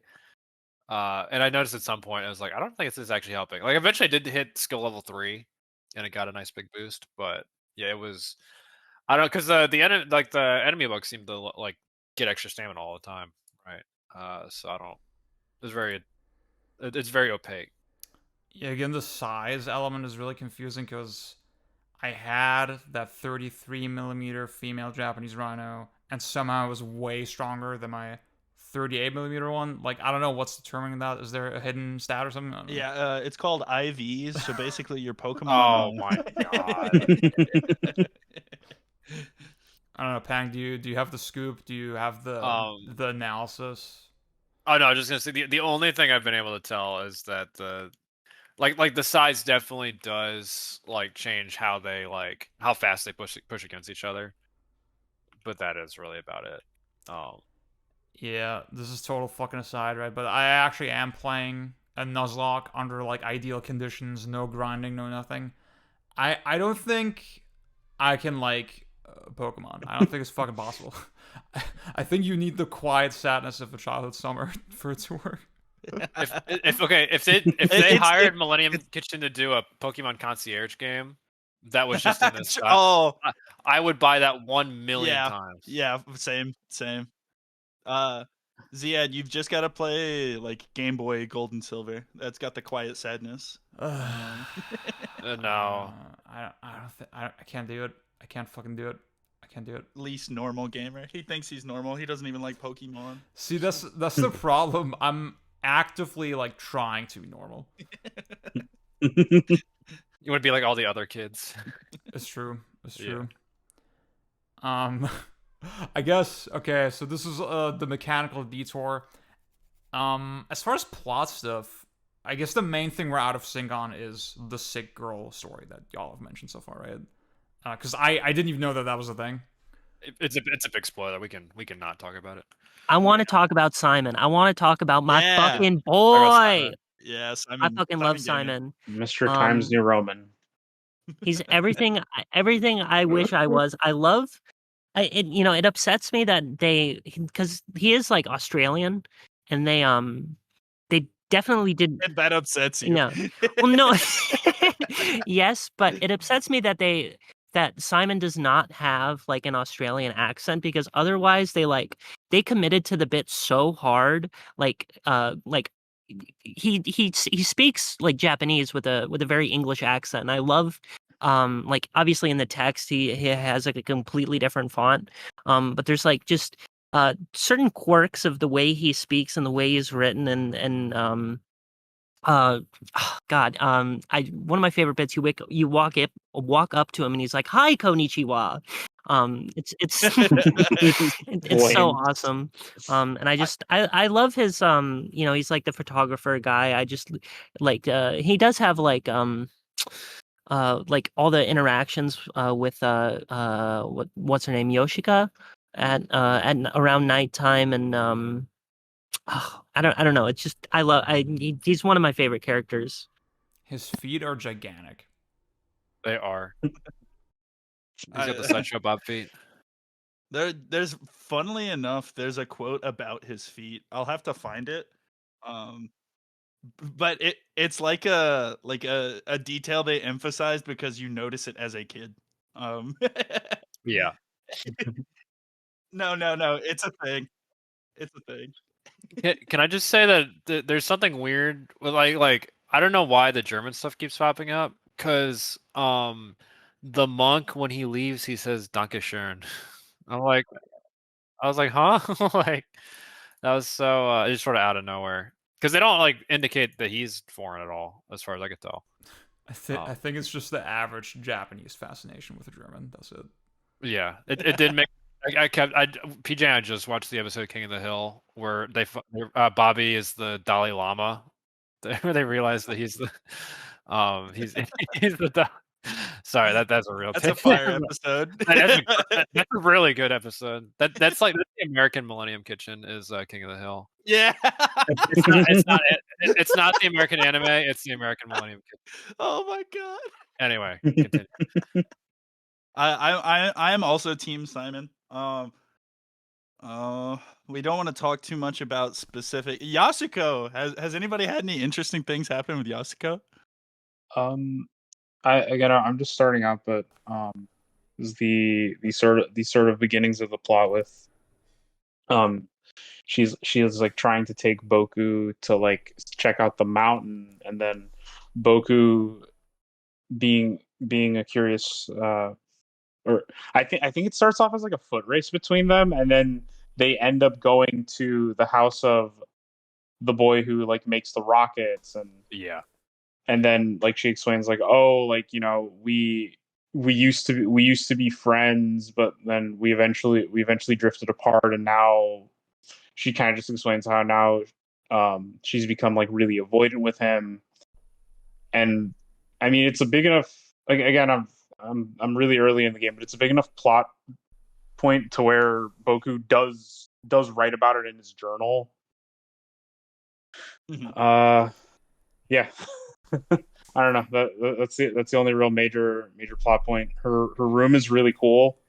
You can find a bottle cap at the like right underneath the stairwell. Yep. That was the last one I found on my first playthrough. Yeah, fuck that bottle cap. That bottle cap fucking That's sucks. the first one I found. It's the only one I intend to look forward to. That's so funny. The first time I played, I assumed they were all underwater and spent like an hour and a half just like bashing my head against walls. Can we talk about how crazy it is that like this is a 3D video game, and you really realize it when you go underwater and see how like characters who are like by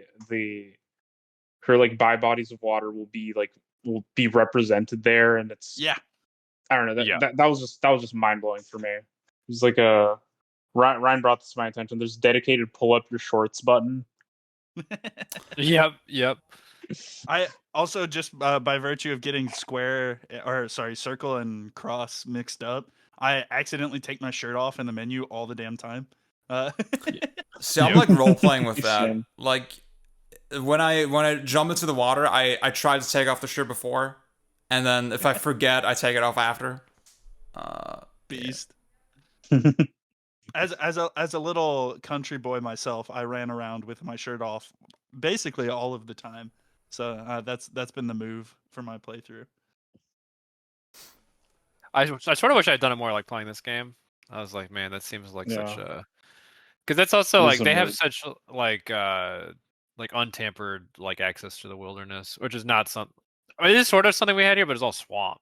It's sort of like you know, I want like no one's running around the swamp, right? I spent time down by like the river and everything, like near our house, but we, you know, run around the swamp. You know, you don't want to like go there and run around. So it's like seeing them is just like, wow, they can go be little monkeys, just jump around in the woods doing shit, avoiding human civilization. Is like that's so sick. This is more of a point that they talk about in the third game about like where you are influencing what your childhood is like and stuff. But it like didn't occur to me until I started playing that game either, because that's like a more kind of a farm coded game. But like growing up in like the foothills of Appalachia, we have like pretty big elevation changes, and we've got a huge amount of lakes and stuff. So like the setting of this game is pretty resonant with me, even though I'm nowhere near the ocean. I'm like 6 hours away, I think. Yeah. Yeah, I guess going back to like how does Boku 2 relate to our own where we've come from. I didn't grow up anywhere remotely resembling where Boku 2 takes place, but it does kind of remind me of a handful of summers I had with my mother's side of the family in like super rural El Salvador where like, Ooh. they had cars, but like you don't the cars the roads were kind of just inaccessible by cars, so we would walk everywhere, and we had like it wasn't the 70s, like we had like there was cable, there was a computer, but we would go outside and we would see it. I guess it was way more farm based, so maybe it would fall more in line with the third game like you mentioned, Alan. Mhm. But yeah, that is kind of like where the game takes me back to, rural El Salvador. Did we want to maybe talk about some of the mid game Yasuko spoiler stuff? Yeah, I was wondering about Yasuko and maybe the doctor. I think it's probably something that most of us have experienced by this point. Yeah. Except for Kevin. And then also Shizui, because Raph definitely wanted us to talk about it. Or, of course, tied to both those characters. Yeah. I think I've definitely seen like the significant stuff with her as well. Yeah. Where I want to go with this. Okay, so the like Kevin was talking about earlier, so he got to the Yasuko scene where she's sort of like, oh, this is this guy Yo, who you've already heard about through the rocket launch stuff, and then you realize this is also the boy that she was her like childhood friend that she's like not talked to for years and years and years. And then it's her whole existence is very like strange and sad, because you like almost she'll go swimming with her sister some days and then use your bath, but otherwise she will basically always like just be sitting in her room, and her room is like locked away from the rest of the house. It's almost like she doesn't really like, she'll talk to her little sister here and there. Like I have not seen her once talking to her granddad, who she lives with. Yeah. I saw a scene with the two of them. It was a really good one. We can talk about it later. Oh man, I want to see that. And y'all are welcome. Like if there's anything that's happened by day 15, y'all are welcome to spoiler me on it, because I'm about to go look at GameFAQs guide once I beat this game and check out all the shit I missed. But and it becomes very clear that she's like hiding from like Yo. She doesn't want to see Yo. And then eventually her mom comes, Shizui, who they make it's very like vague on why like there's such this disconnect between her and Yasuko, because they like are not on speaking terms. It's weird because Shizui like is staying at your house, like she's staying in one of the many guest rooms, basically in the little like I don't know what you call it, in the bed and breakfast that you live in, or you're staying in, and so she like it's weird because her daughter comes like from maybe like 100 yards away to spend time with her. But she won't go back to her house. At one point you talk to Hikari, like her daughter, like her younger daughter, who's also the fortune teller girl, and she's like, wow, I'm glad my mom's so cool because she's tall, like normal like little kid stuff, and she's like, yeah, hopefully she'll come more often from living with her other family. I'm like, oh god.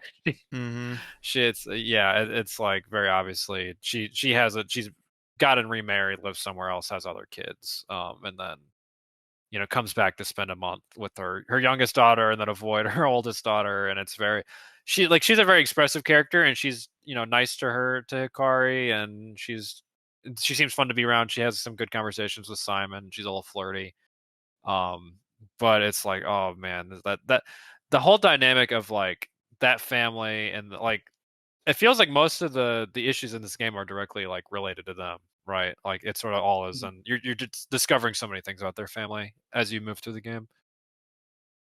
Yeah, one of the things I really love about Shizue is that she's like very obviously like remorseful about abandoning her family. And she's talking about how she works for like she works for like orphans or something, right? Like she works for this like nonprofit or whatever. And she was like, oh, I get how ironic it is. And then there's a scene later on where they talk about the door key, because Yasuko, that door is like locked, and she stole the key. And then Boku talks to her. He's like, why did you do that? And she just says to him, because I'm a nasty witch. And I that's one of my favorite lines in this game, and it really stuck with me from the first playthrough. I love her a lot. Yeah, she like so Yasuko she sort of confides in Boku, says like, I still don't understand why she took the key with her. That's like making again, it's separating me from the rest of the family, and it's making just everything so inconvenient. You know, it's symbolic just for her isolation and all that, right? So she says like, "Hey, can you just check in the house, like if she brought the key with her, right?" And then when you ask her about, no, that's the thing. You talk to Shizue, and like she says, "Oh, did Yasuko mention the key to you?" And if you say yes, she says, "Yeah, I specifically took it with me." Uh, so the way she just lays that out, uh, like so, so transparently, so explicitly, um, that's again, I think it comes back to this idea that okay, so a kid like Boku doesn't really understand like how fucked up that is and how, um, I think what's interesting about that scene especially is that like because Boku is a dumb kid, she has the comfortability to like to just say that out loud, right? I think if she were in a situation with other adults, obviously that would be like even kind of embarrassing, right? To like be this petty when you're supposed to be like caring for your children. Um yeah, this Boku's kind of a wall for them to talk to. exactly. Yeah. The only like real discrepancy, and I think this is in concession of keeping the game interesting, is that I feel like the more normal response is like, "Oh, you're a kid, you wouldn't get it." But all of these people are so socially, I don't know, open with the kid. I think that is like a something that's a bit gamey about it, but it makes the game interesting. So I'm not really complaining. I just seem to have more distinct memories of like being in situations where you, as a kid, you get told, just don't worry about it. You're a kid, you know? Like, exactly. I do want to say, like, I think this is like the only time I've felt that specific emotion of like being a kid and stumbling into something that's like more complicated and personal than you can really process in a video game. Like, I think this is the only game I can think of. I don't know. Maybe something comes to mind for y'all.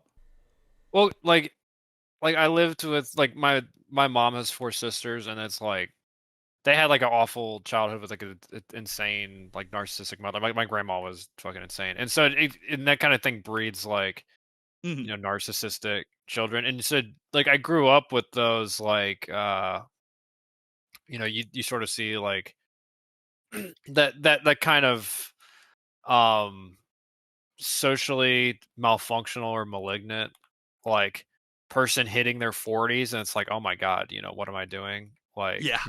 And this is like, I feel like a great representation of that character, but it's weird because that kind of thing was to some extent like it was never like shown me this brazenly. Like it's something I didn't understand until I was in my teens, right? Yeah. And like how it all put, because it is sort of like a weird aspect of this game is like they sort of compress like things you would find out over a lifetime or like a decade or whatever about a family into a month. Which also like the way they convey it is in this sort of like I get why they do it. I don't think it's like good or bad, but it is sort of a lot of like there's someone just sort of standing around, and then it feels like they just give you a little extra nugget, right?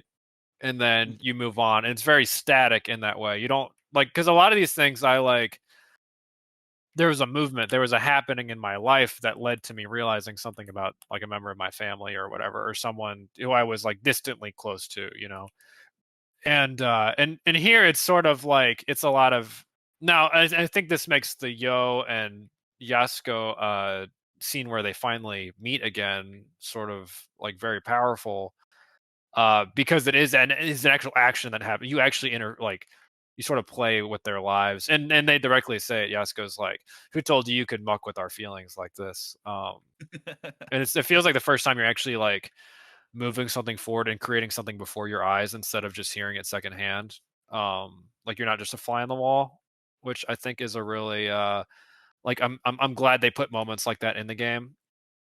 But then also just because of like the way it's set up, it does have this weird element of like here's this whole lifetime that's happened that you've not been witness to, and then we're just going to dole it out over the course of a bunch of little text conversations, and then you'll put it together sort of for you, the player. The character just does the little cute like shaking the head or rubbing the back of his head and that kind of thing. Which is both the limiting factor, and then also I think something. It's not like I see this kind of thing in other games either, so I'm glad they put in. They went for it. I think it's interesting because, like, as a kid, whatever you grow up most closely to is going to be like your standard of normalcy. Yeah.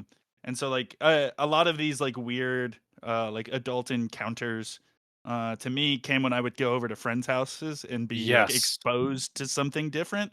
Yes. But here, I think kind of a smart move.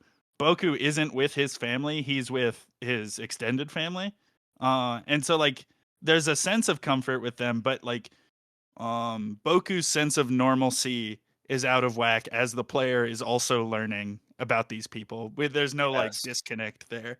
Absolutely. Although being shipped off because your mom is having a baby is like is I don't know, that maybe that was maybe that was more of a thing for other people, but I've never heard of that one in my life. For a whole month is crazy. But seems very 70s. Yes, very, very 70s. I want to get to the Yo Yasuko moment as well. I think, I mean, this is kind of obvious at this point, right? But like, it is the naivete of a child like Boku that kind of allows that to happen in the first place. He doesn't understand why it's a big deal, and he's like, well, let's just do it, right? And if you were an adult in this situation, you would kind of get caught up in the complexity of it, and like probably never take action, right? And that is kind of, I guess when we think back about the sort of reminiscent angle of the game, right? You feel like you're reminiscing on a simpler time. It gives me that a lot, right? It gives me that sense of, oh, why can't I just act kind of brazenly and like naively sometimes and like put things into motion? I feel like if I put myself in that mindset, maybe some situations would be much simpler. I find that very beautiful in a way. And I would argue that's maybe the theme. At least that's what I get the most value out of narratively, specifically. Totally. I guess we could tie this in with the Doctor as well, because I do think, again, Boku has this very disarming effect on him. And, I mean, at some point, I think as a player, you can notice this pretty early, that he is suffering from, like, deep, like, old age, depression, but also grief around his family. Yeah. And eventually the other characters they don't call out like that, but they do say, okay, he seems like very despondent. He seems like he's not quite there just when he's walking around town. Yes, yeah. And then with Boku, he has the ability to just say it outright. And like, I mean, saying that there's a very specific moment that really stuck with me where he said like, oh, maybe when I die, I can be with my wife and child again, right? And basically again, Boku doesn't understand him, but like we as the player understand, oh, he's saying he sees no further point in his life as it currently is right now, and he just wants to get to the end of it as fast as possible. And yeah, like, again, we talked in the first session about how the game doesn't really shy away it's not coy about the loneliness and the isolation that comes with like living in this kind of environment, with being so remote. And I guess juxtaposing the obvious natural beauty of it and the romanticization of it versus the kind of harsh reality. I think in those moments it does that in a very unique way. Yeah, because you're sort of only like getting that romanticization like from yourself. It's a purely like natural like I think it's even perhaps exemplified and amplified by the way like us Westerners have come to it, because there's not games like this for us, right? Or haven't traditionally been. And I think it's it's easy to go in with so little discussion around these games. And I never watched the Tim Rogers video, so I'm sure he covers some of this in a way that I never got to see. But like you sort of build up US fantasy for yourself as like, oh, this is what it's gonna be like, playing this game. I'm just gonna like get to have this feeling of being on summer vacation again, and like this like idyllic fantasy. And then actually playing it, I'm essentially like at the point we're at now, and I know there's sort of more like the world changes some later on, and then you get to re-explore a bit maybe. But by this point, I'm like, the world seems so small because I'm an adult. I can't help but see the gaminess and how small the world is, and how how few things there are to do really. And then you just get so sucked into the characters' lives instead. It's just like every moment is spent trying to see what they're up to throughout the day and what their schedules are, and sort of like their life ticking away. And so it's able to bridge into that really effectively. And I think it like that juxtaposition is really well put upon by like the way we come into the game, like expecting a certain kind of fantasy, and it ends up being like another one entirely, which I think is very is well put together by its structure. I definitely, especially like pre the Tim Rogers video and pre this game getting translated, um, everybody talked about the game as like Animal Crossing, but with more vibes. Yes, exactly.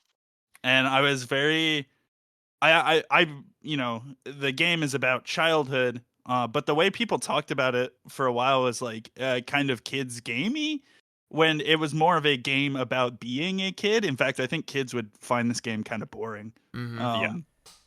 I think it's like the most like respectful of the experience of childhood I've ever like experienced a game. Like it isn't interested in like, I mean, despite it being this lavish love letter to like the Japanese countryside and all of these activities and stuff, it's very much like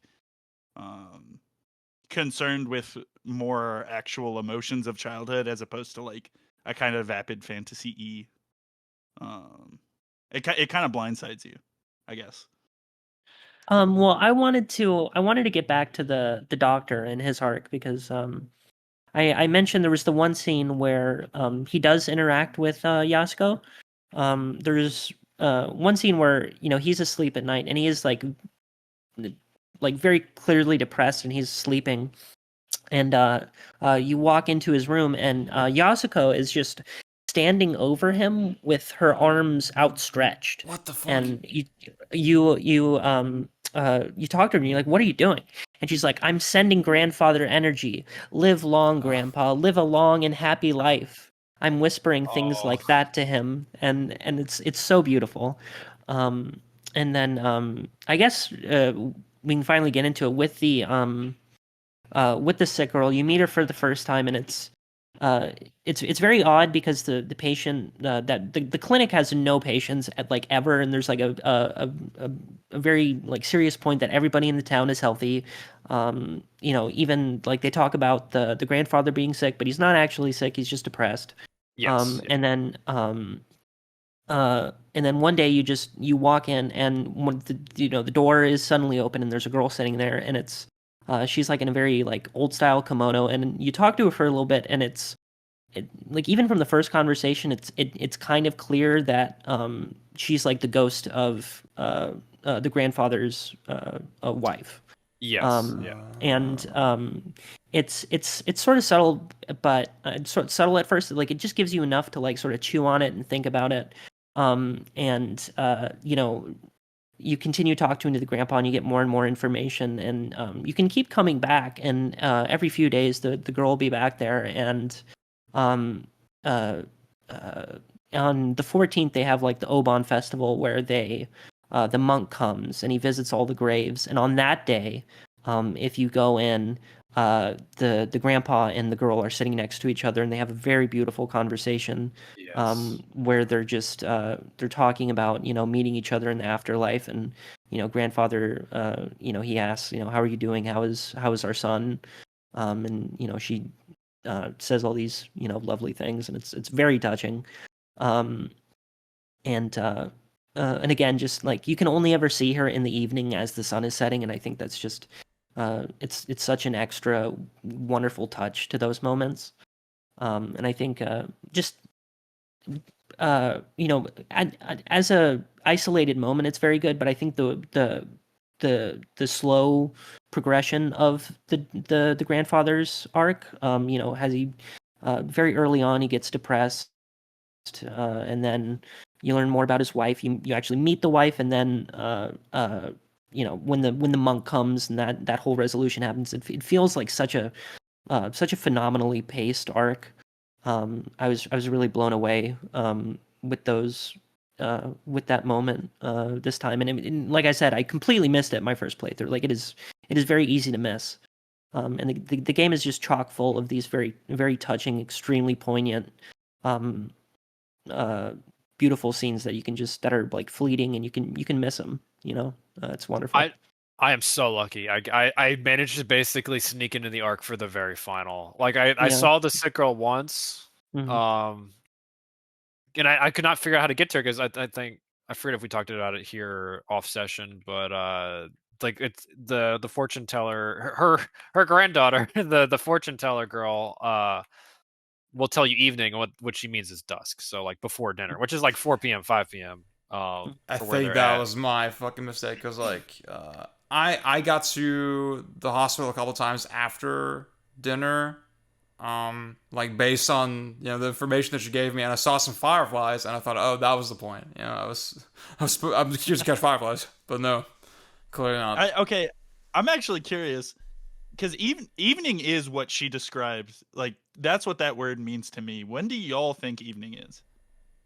Like, I mean, I assumed she meant like after dinner. Like the only reason I knew like, oh, she means like right before dinner is because the clinic is closed. Like you can't enter it at night. Yeah. Okay, yeah. Well, because I would never consider 4 p.m. evening, right? Like here. Is that just Now, afternoon still to you? yeah, I would consider like 6 for me is when evening starts, and I think 6 is when night starts in this game. Yeah, that to me 6 is night. So like to me like maybe 5, but like 6, 7, because even especially recently, like it doesn't get dark till 8:30. So like True. once it gets dark, that's like to me like nighttime. But anyway, so yeah, so I managed to see the sick girl once. I had no idea, and it's funny because she looks like she looks like Yasuko, and she's and to me it was just like why all the characters look the same. What the because the other the guitar girl like also sort of looks. It's like they all have the same face, sort of, I can't remember anybody's name in this game. Yeah, no, like, so I didn't think twice about it. I mean, I was like, I want to keep doing this quest, and I happened to come back on the day of the monk coming, and I'd been looking to go like because I wanted to witness. I don't know if there's a scene where you can watch them put incense in front of the grave. You can find the incense later, in the graveyard, and there's like if you've like been following along, there's like you can see where their family plot is at, even from like earlier in the game.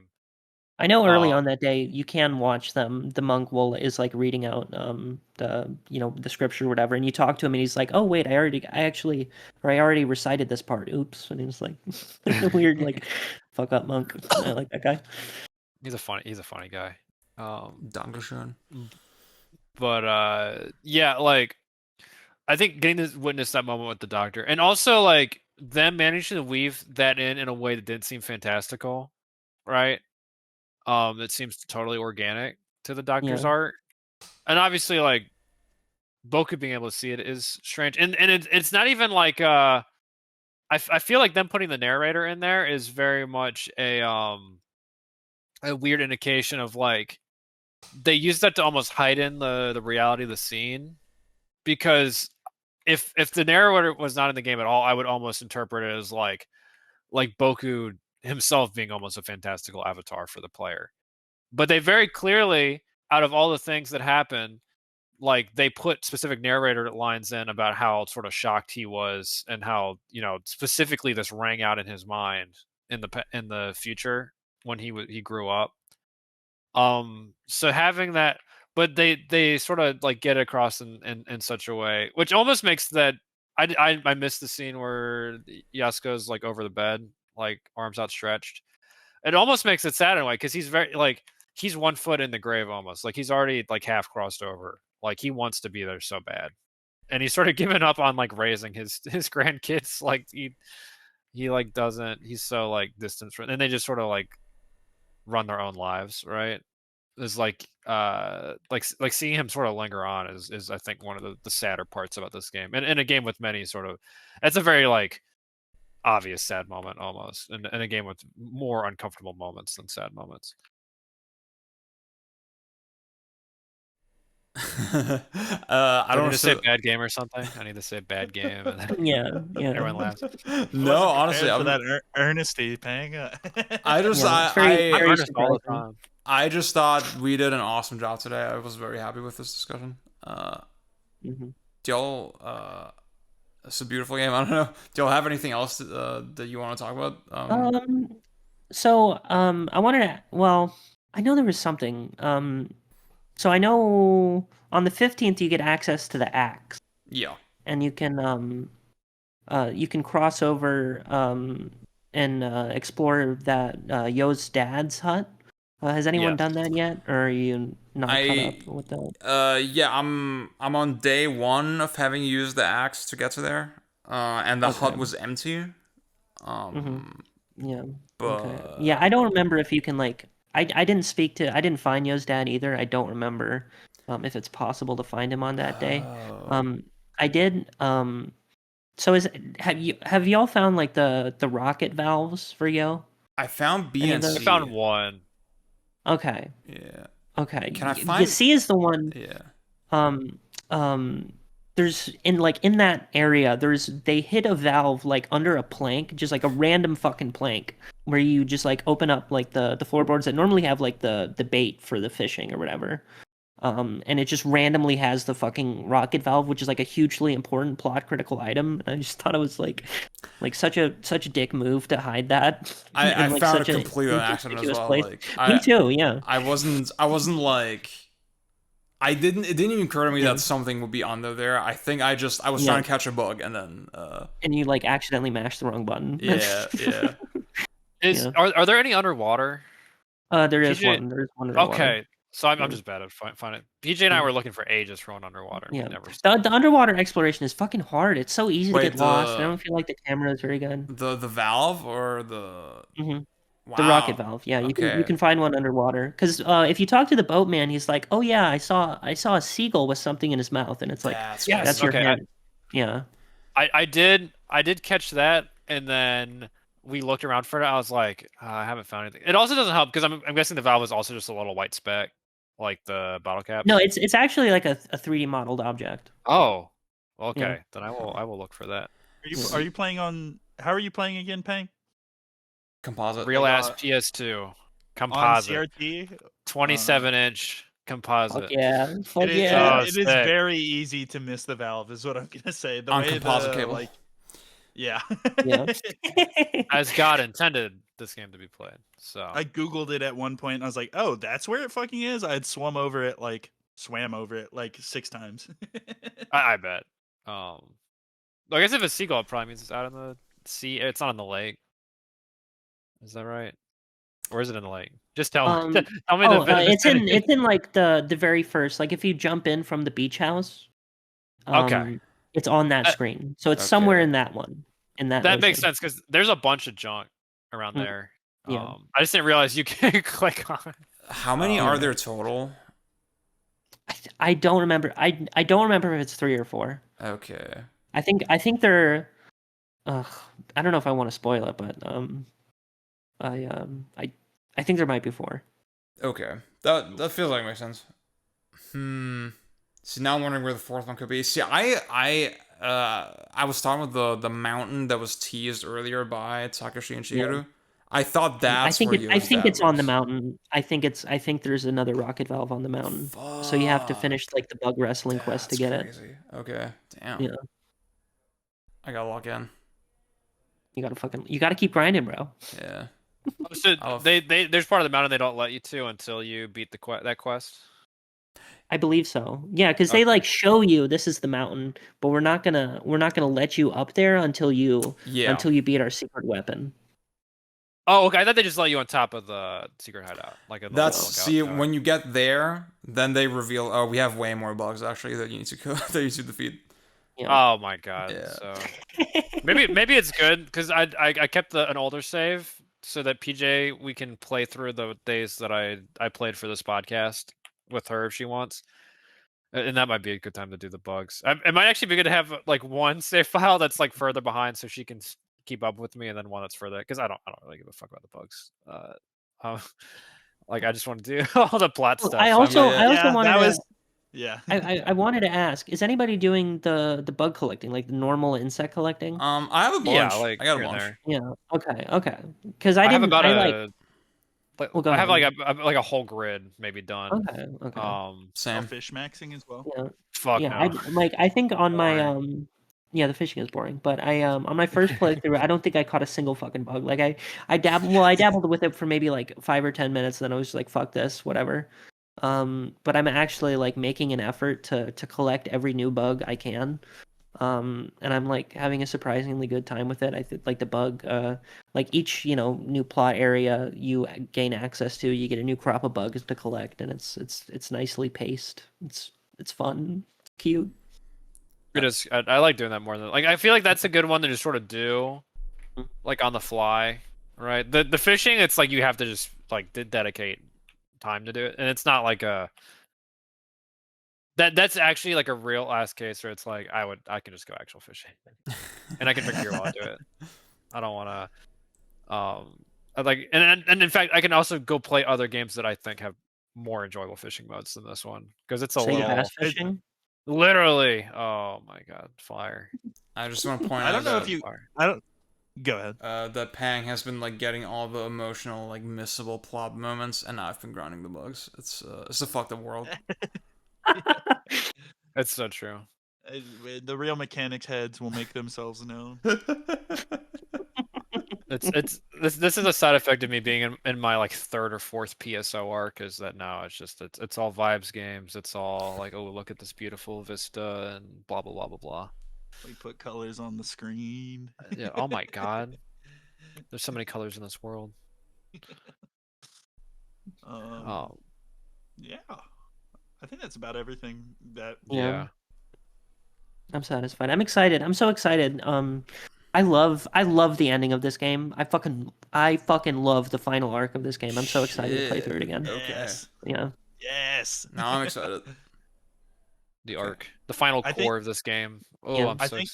I think it moved it from like game I like to like top 30. Shit, it's so good. Okay. So they said life is worth living. True. Basically. I'm all for that shit every time. Based on the way people talk about the game, I hope it is like monumental. Because the way people talk about this game, I thought it was like, oh, you just walk around and catch bugs for 25 days, and then they do Life is Worth Living, and then you exit out. I was like, okay. But I think it's like I guess the ending is so like spectacular that people bring it up in their spoiler-free reviews, right? Just vaguely, but they don't really like necessarily discuss how much other plot there is layered. Yeah, there's so much like prior. I'm like, okay, they're like. They're actually setting stuff up, and it's like good writing. It sort of makes me mad because it's like, I wish Shenmue had been like that. Like not because I still love Shenmue, but it is annoying to get like talk to Raph and he's like, yeah, but the writing for the game is not good. It's like, well, but it's good on this level, and if you look at it from this perspective, and like actually the way it interfaces with the interactivity, blah blah. And in this game, it's just like, yeah, the writing's good. It's got good writing. Good writing. And translation is fucking great too. It's real good. Yeah, absolutely. Hilltop does and company did great work. The Modern Goats.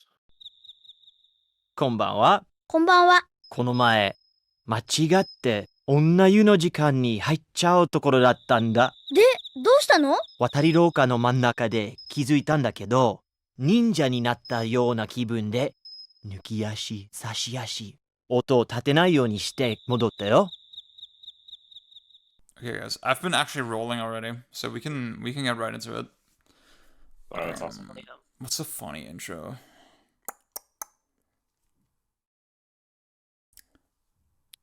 We need to be like serious and maudlin because this is a game with emotional weight. I'll say, again, emotional weight, vulnerability. I got a little intense when I finished it. We finished Boku. We all finished Boku. I think we did, right? Heather, did you actually finish Boku too? Yeah, I finished the second one. Hell yeah. Okay. So you have a little more for us in a second, but yeah, we all made it to the end. We had a couple other people on the pod previously that maybe couldn't make it today, so I'm not sure how they all bailed. They all fucking bailed. Yep. They're stuck in the pocket dimension. I'm not sure how successful this experiment of like one day a day was overall, but for me it totally worked. And I guess the main thing I'll kick off with is, okay, obviously, given the premise of the game, the final 2 days, in-game days, are framed in the sense of like, okay, Boku is getting ready to leave to go back home, and all the characters are saying their goodbyes, and it's obviously it's not like there's high stakes or anything. All the emotional beats have kind of resolved by this point. And yet there's something so very explicitly melancholic about it that I got very, very fucking emotional. I don't know how y'all felt. It was the convo with Yoshika, the final one where she's playing guitar out by the dinner table. That one started getting to me. And speaking of the dailies, I would like to interject now that I can talk. My fun story with this game, which was I was keeping pace for about 2 weeks, and then I had a vacation. I was out in the East Coast, and I was like smart about it, right? I was gonna put my save onto a USB and copy it to use it on emulator. Well, I put the save on my USB, and when I got to our hotel, I realized the save was on the USB, which was back home. Ooh. Oh, fuck that. That's over. So you said you had a strategy. I felt all of my demons. I blitzed through those first 2 weeks. No. Emulator, turbo, successfully recreated like all my journal entries and shit. I mean, it only took in real time, like, I don't know, it was like 1 to 2 evenings I got it in. I needed to do it anyway because one of the weird things that happened to me was I did not register when Shizue comes by that she's like out on the balcony at noon. I did not process that, so I didn't like meet her the first day, and I was like very confused when she just showed up and talked to me as if we had already met. So that was like the one thing I wanted to particularly correct when I was playing. There's another thing that was very funny. But we'll get to that later. I think she sort of like teleports there. Like I remember looking around for her for a bit, and then she just sort of like was there. I was like, oh. I will say I don't think I did the last 3 days, day by day, and I literally didn't ever do it for that. This is like I already knew this about myself, but I hadn't thought about it in a long time. I'm like there very, very rarely will I play something for more than maybe 90 minutes at a time, right? But also very rarely will I play something for less than an hour at a time. So it didn't like in my brain it didn't make a lot of sense. Like if I was gonna like block out time for Boku, it was gonna be about an hour, which is like 2-ish days, right? In the middle of that is like some phone time, right? Because you're just grinding the Beatles. Oh hell yeah! It's so fucking stupid. So good. I think I already did the every anti-RPG person blah blah blah blah blah. Did y'all make it to the mountain? Did y'all make it to the end? I was a little underwhelmed by it. I'm not gonna lie. Okay, I know so that's a weird dumb take, but this is my chance to tell my story, my second story, which was so I got back home, I put my new save back on the console, and I'm playing, right? I'm doing my things. I get to around the 27th, and I'm going through the bug shit daily, and I would like do the king fights, and they would just be like generic. I wasn't getting any extra dialogue or whatever. So I went back because I still had an earlier save on the emulator, like the 22nd to 23rd. And when I went to do the bugs that day, I guess I properly hit the flag for Takashi to boast about all of his extra new shit. So I basically properly did all the bug fights that way. So I did get to it, but it was a very funny mishap that happened. Low-key, I was mad that you couldn't get Takashi's fucked up mega scarred bug that he busts out. It doesn't get added to the bug trait. I fully expected that would be possible, but yeah. I did think the crawfish shit was really funny. it's so funny. It's so awesome. I did get spoiled on how to do that. I was like looking up other shit. I was like, oh, okay, you gotta. Oh, I fucked up the first time because I went in and I think I was like, oh well, one of my bugs I should train it up a little bit before I throw it into this fight. So I switched to weak and I grinded a bit and I went back, and all the stamina had come back. Yep. And I literally like, oh my god, instantly ran and reloaded the save. Like I like restarted the PS2, and Peach was like, what happened? Yeah. And I was like, I'm sorry, I messed it up real bad. Like I instantly, I'll cut this in. My gold Oni just went absolutely ballistic at some point. I don't know exactly what happened, but it was just awesome. Complete fucking insane style. Okay, guys, for some fucking reason, the like tiny gold Oni has gotten me really far. He has been my beast, Red Ace, and now I'm at the final boss. Let's see what happens. My friend Maria's here. Hello. Yeah, just gonna watch. Oh, yeah. Let's do it. What happens? Come on. Oh shit! Oh, I'm actually pushing him. No fucking way. He's doing it! Yes! No fucking way! Oh my god. That's crazy. That's so awesome. Oh my word. That's awesome. Amazing. Wait, what? What? Huh? Tomorrow. Oh shit. Wait, what? There's more? There's more. The fuck? I thought that was it. Tomorrow.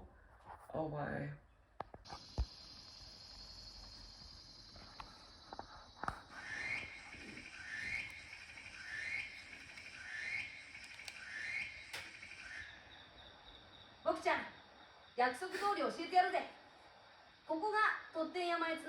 Oh shit. Yo. And I put it up against the crawfish and did most of its stamina, and then in the UI you kind of get the suspicion of, oh, I think it doesn't reset with every fight. It just resets when you switch to literally anything else. And you know that's when I reset the console. Yeah. About the mountain thing, like I guess for me it was like I built it up in my head as like, ooh, okay, what's gonna be here, right? And it was sort of just a nice vista. It was like a nice little plane, right? And I wasn't like underwhelmed. I think in the moment I kind of liked the fact that it was a little understated. I just had this moment of like, huh, okay, I don't know exactly what I expected. I guess it's fine. I do like there's the little monument that says like to everybody who's made it up here. That is good. Well, and I think my one issue is that for one, it feels so small because the like it's only 2 screens, I think, 2 or 3. And on that final screen, because they need to show you the monument, you don't get to really see like the entire world from the top, if I recall. Yeah. Right? You're sort of just seeing like bird's eye view looking down at the mountain, which I was like, oh, okay. It just sort of looks like you came up here. You could see, I think, a little bit, and I might be misremembering a bit, but like, yeah, it could have been. That's such a minor complaint. I would never hold that against But I was just a little like, it also for me. I also didn't feel bad about it because it worked out perfectly because I finished everything after the guy got arrested, so there's not really that much happening on those days anyway. Okay. So I sort of perfectly sequenced it so there were like, I know people mentioned, I think Heather in her review mentioned that at the very end of the game you can sort of end up where you're just like hanging for the last couple of days, which is cool in its own way. But I had like shit to do, which is nice. Like each of those days, so it sort of it wrapped itself up, and I like the pacing felt excellent like the whole time. Yeah, Oh, I I got said, to the mountain like way early. I could have done it way early. My flags were like weirdly fucked up. So like he didn't show any of his crazy bugs until like at the 26th at the earliest, which is strange, but I didn't think too hard about it. Heather, obviously this is not your first rodeo. I guess I want to know sort of what was your like emotional takeaway from the game? Maybe this time, maybe your first time saying goodbye to all the characters. How did that hit you? I mean, the second time it wasn't as hard as the first. It was more just like, oh yeah, this is like, kind of what I remember. It didn't really hit me in any different sort of way. But the first time, I was like very, very affected by it, especially like the little ending cutscene. But I know Peng mentioned like, so a few years ago when I played it the first time, I had a review of it and it's still on my backlog. But I know I mentioned last session that I think just the pacing of the game overall is really, really strong. But one of the things that is so special about the ending to me is that all the major plot threads are sort of tied up within the last 2 days, and you can just sort of it's like you have this like brief sort of climax, and then you get to just decompress a little bit, assuming there's not too much like side quest stuff to do. But I don't know. I still really love it, and it's a really great game. And this whole time I know I think we mentioned in the first session there was a fan group that did a Spanish translation of the PSP port of the first game. So the whole time I was like, wouldn't it be so cool if I finally played that game and was able to sort of compare and contrast the first game and the sequel. And there was a lot of like technical difficulties where I have a hacked PSP and I was trying to get the game to run on my PSP, but it just wasn't playing nice with it. There was a lot of custom scripting had to be done for for sequences that weren't subtitled in the original Japanese, but they wanted to add subtitles. And anytime something like that would trigger, my entire console would just crash. Oh wow! I couldn't really figure out why. But it ran perfectly fine in an and I was able to sort of slowly make my way through that as I was playing Boku 2, which it was very weird and interesting experience for me. Like I am not anywhere remotely close to fluency in Spanish. I know like I'm like coasting by on like the fraction of a percent that I remember from when I was in school. So it is the first game I've ever beaten in like a foreign language that is actually like text heavy. And I was mostly relying on like Google Lens a lot for most of it, and it was very surprisingly easy. The auto translate is honestly solid. It didn't really fuck up noticeably. But it was just, I don't know, playing the two games sort of simultaneously. I ended up also playing the other Millennium Kitchen games, just like dabbling in them. So I did. I got like halfway through the other PS2 game, Bokura no Kazoku, which is like like a city life. You're like a father raising your kids. It's sort of like just like a stat raising, like princess maker style thing, where you're just like you get married and you have kids and you try to raise them well, and they get married on their own, have kids of their own. I played like half of that. I don't know if it's not nearly as good as like Boku, but it's like an interesting counterpoint. after that, I dabbled a little bit with the third game. I have like the first like 3 days of that one beaten, and I've booted up the fourth one a little bit just to see how it works. They're all very interesting, and I mostly came away like this time like I still love Boku 2 like as much as I do, but I think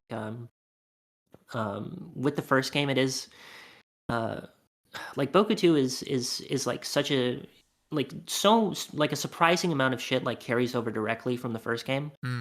Like obviously the basic premise is still the same, but like so much of the voice cast, so many of the activities, like even minor things like the little Jizo statues that you use to like predict your luck, like that carries over exactly. And there's so many uh,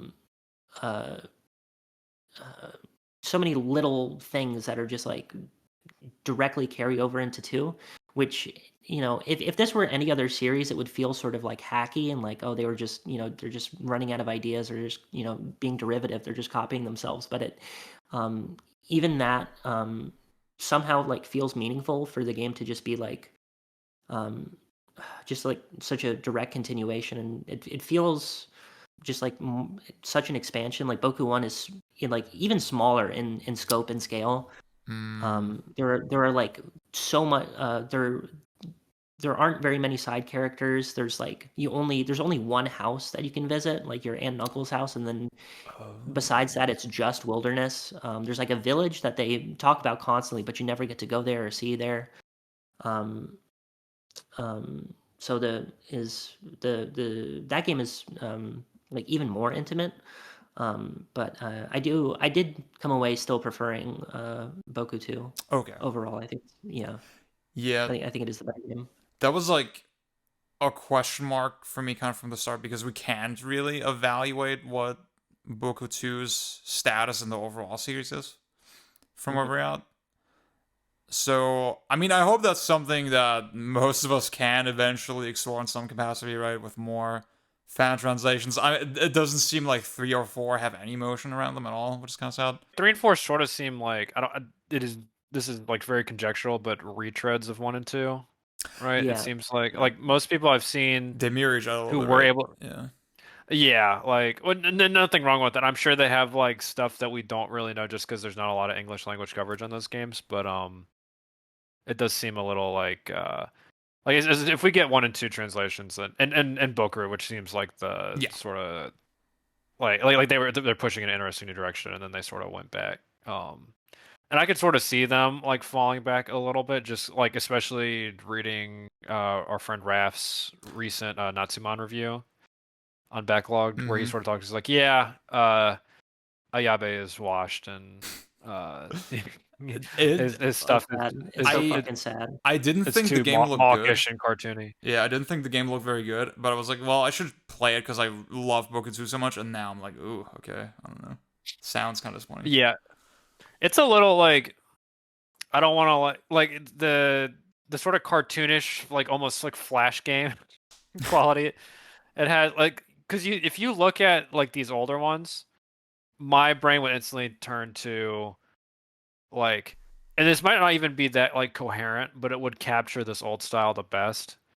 Like you have like painted backdrops and then like clay figures run around on top. Like almost similar to like the some of the newer like the Grezzo Zelda games. Oh yeah. And I know those are controversial, and some people don't like that style. But there's like good ways you could do like a claymation style, like a Jack King Spooner kind of. Not that experimental, obviously, but like like having something like that and just having it be like a Flash game. I'm like, I'm not really that interested in this. But yeah, I kind of got the impression that Boku 3 is a little bit of a mirror of Boku 1, except with more farm vibes and like insanely gorgeous backgrounds from what I saw. I think I wanna just soak up the vibes in that one and not even read the text, right? That's probably my plan. Boku 4 then goes back to the beach setting, to the coast setting, and they changed his hair. He has different hair in Boku 4. Oh, fuck, that's fucked up. He has like a side parting. It's not as soulful. It's not as soulful. He needs the bowl cut. Yeah. Goddamn. Can I ask something about one? I Yeah. did sort of I poked at the Tim Rogers video. This is a good video. Let's just say it. Fuck it. I don't care. It's a good video. I'll admit It's it. a good video. The LA Noir I- one fucking sucked. Fuck Tim Rogers. I don't want to go in too hard, like, because I also skipped around so much. It shouldn't be so long. No, it should. Tim. Yeah. I think he has gotten better. Like when you read the old action button stuff, it's actually just straight up bad. Like I think that like it's one of those things where it's like, oh, I think sort of like similar to actual like new journalism is like this might actually set back like parts of the critical medium back by like a decade or so. But he talks a bit about how like you're very explicitly like a fill-in for your aunt and uncle's like deceased child, right? They're like one boy. And like from when I skipped around, it didn't seem like I would have figured he would have leaned in that a lot more because that seems like the emotional core. And then he does the like, I'm actually replaying the game for the perfect score. And what if I'm actually? I was like, I don't care. I'm not excited in the video. But what was your like read on that? Because that is something that's very different too. Yeah, it's definitely something that's there. It's one of those things like, and I think this is true of 2 as well, is that it sort of hints at this sort of like familial trauma. This it hints at all this stuff, and it like it lets you read into it if you want to, but it's not like necessarily the emotional core of the story. Like there is a lot of stuff about it. In one, I would say, for me, like what felt like more of the focus was your older cousin Moe in that game. She's like writing these like love letters, and then she gets heartbroken, and then she gets like very depressed for a while, and you have to like she like was like, oh, I'm just gonna live here forever, I'm not gonna go study, I'm not gonna go to college. And then you as Boku, like you find this like old English dictionary. You like give it to her, and that she translates that for you, and then it sort of reignites her love of like studying or whatever. And that to me felt like more of the core of the game, kind of. But it's one of those things where it's like there are lots of different little, and I think that again this is true of 2 also, is there are lots of different threads you can follow. Yeah, threads you can follow, all these different moments, and it's sort of as a player, it's just sort of a matter of like what resonates with you the most, that you're going to end up thinking is like the center focus of the game. Yeah. That's very interesting. Yeah. The first one is really fucking good. It's a lot shorter also. Like I mentioned, it has just the scope is so much smaller. Even with me, constantly pausing to like translate text, it was still like several hours shorter than the second one. Damn. The second one is long. I had like it is 16 hours on the clock or something at the end. Yeah. But yeah.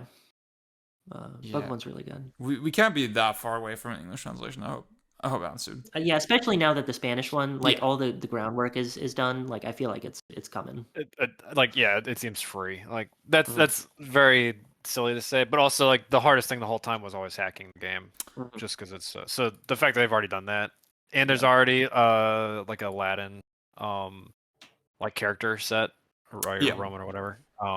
It seems like it could sort of happen any day, which is nice. Yeah.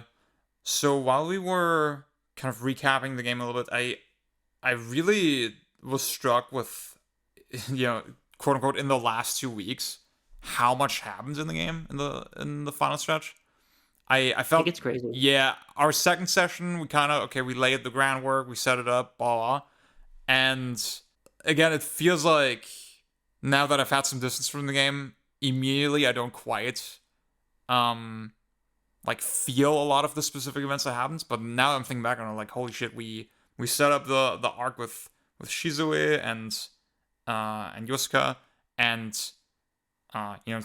if you're listening to the podcast, since that happened, obviously she gave the key back, or well, she left it at the at the hotel or at the guest house for you to pick up and then bring to Yosuka.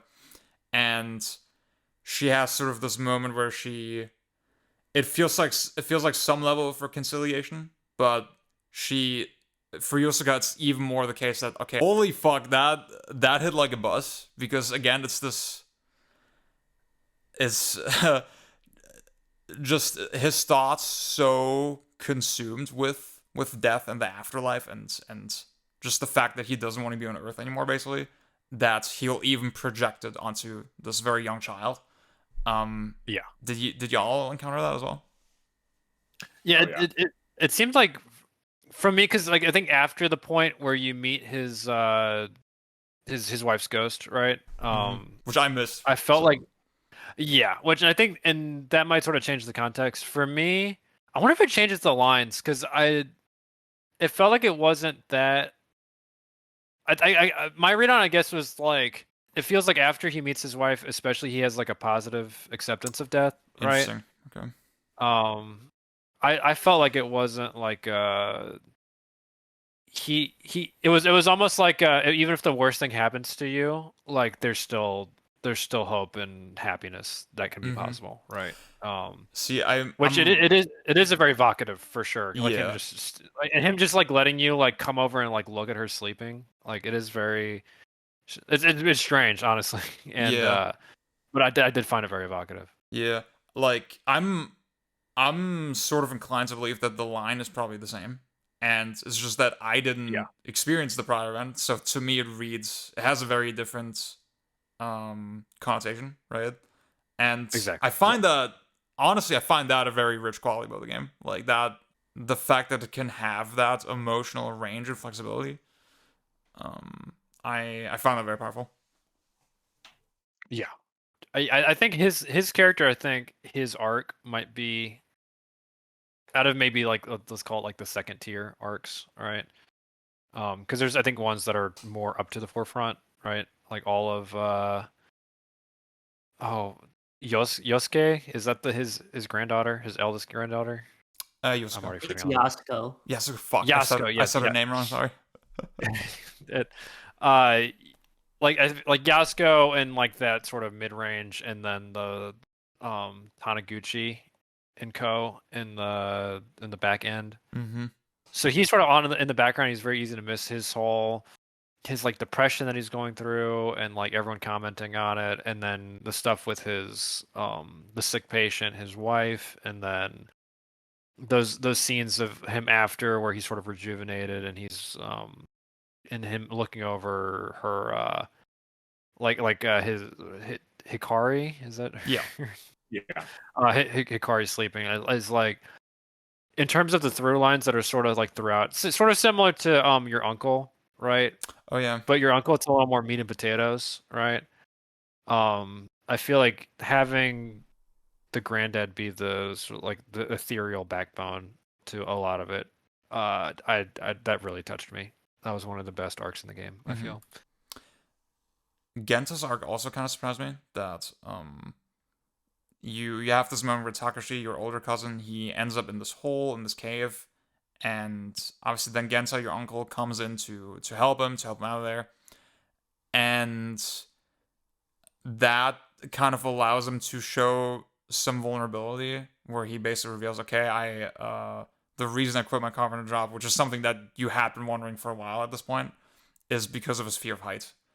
And that's like, I don't know, I'm very much reading it with the context of, okay, this is the 70s, and this is like, we kind of discussed this in the second episode, right, or the second session, where he does give a little bit like toxic, like male kind of scary guy sometimes, and the fact he would open up like that in that precarious situation as a response to that is surprising, right? And again, I think it speaks to this idea that okay, sounds cheesy when I say it like that, but like just the innocence of childhood, allowing for that to happen, giving them a space to like feel that sense of safety and comfort.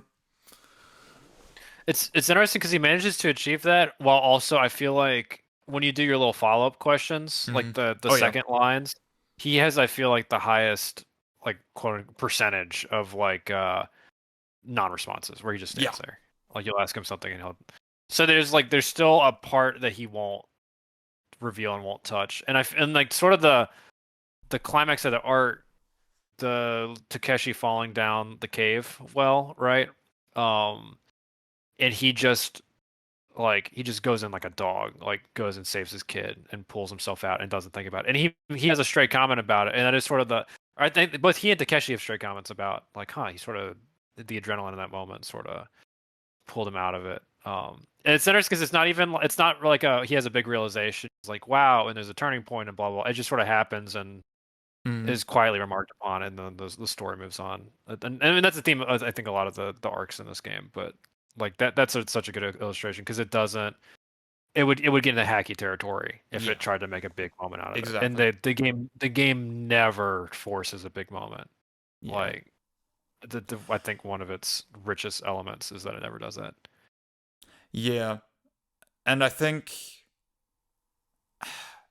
just finishing it and like having that understanding of it, that it doesn't play things up more than it needs to, that it doesn't go for these like big showy swings, and that it's still, again, like I was saying, or I was kind of implying earlier, as the characters were sort of one by one saying goodbye to Boku, I could just feel myself like get more and more kind of sobby as it went. There's a moment where Hikari, she like throughout the last couple of days, she will suggest, okay, because my sister Yasuko, she's spending all this time now with Yo, and now I feel lonely. Can I just move in with you, right? And that again just hit me like a bus, and like. I mean, I'll just say it, right? Like, final cutscene, I was full on sobbing. And again, it's like, when I reflect on it, it's so crazy that a game this understated and this, like, restrained has that, like, that kind of grip on me. Yeah. So, like, again, totally worked, totally effective. It's interesting. Because I'm actually it's not that hard to get me to choke up. Mm-hmm. I didn't really feel it throughout the game. I don't know why. Like, I don't know. But again, I want to hold that against the game. Of course. It's just something about and I think it almost is the understated element, right? Because everything's so subtle, and it is very much a life goes on kind of game.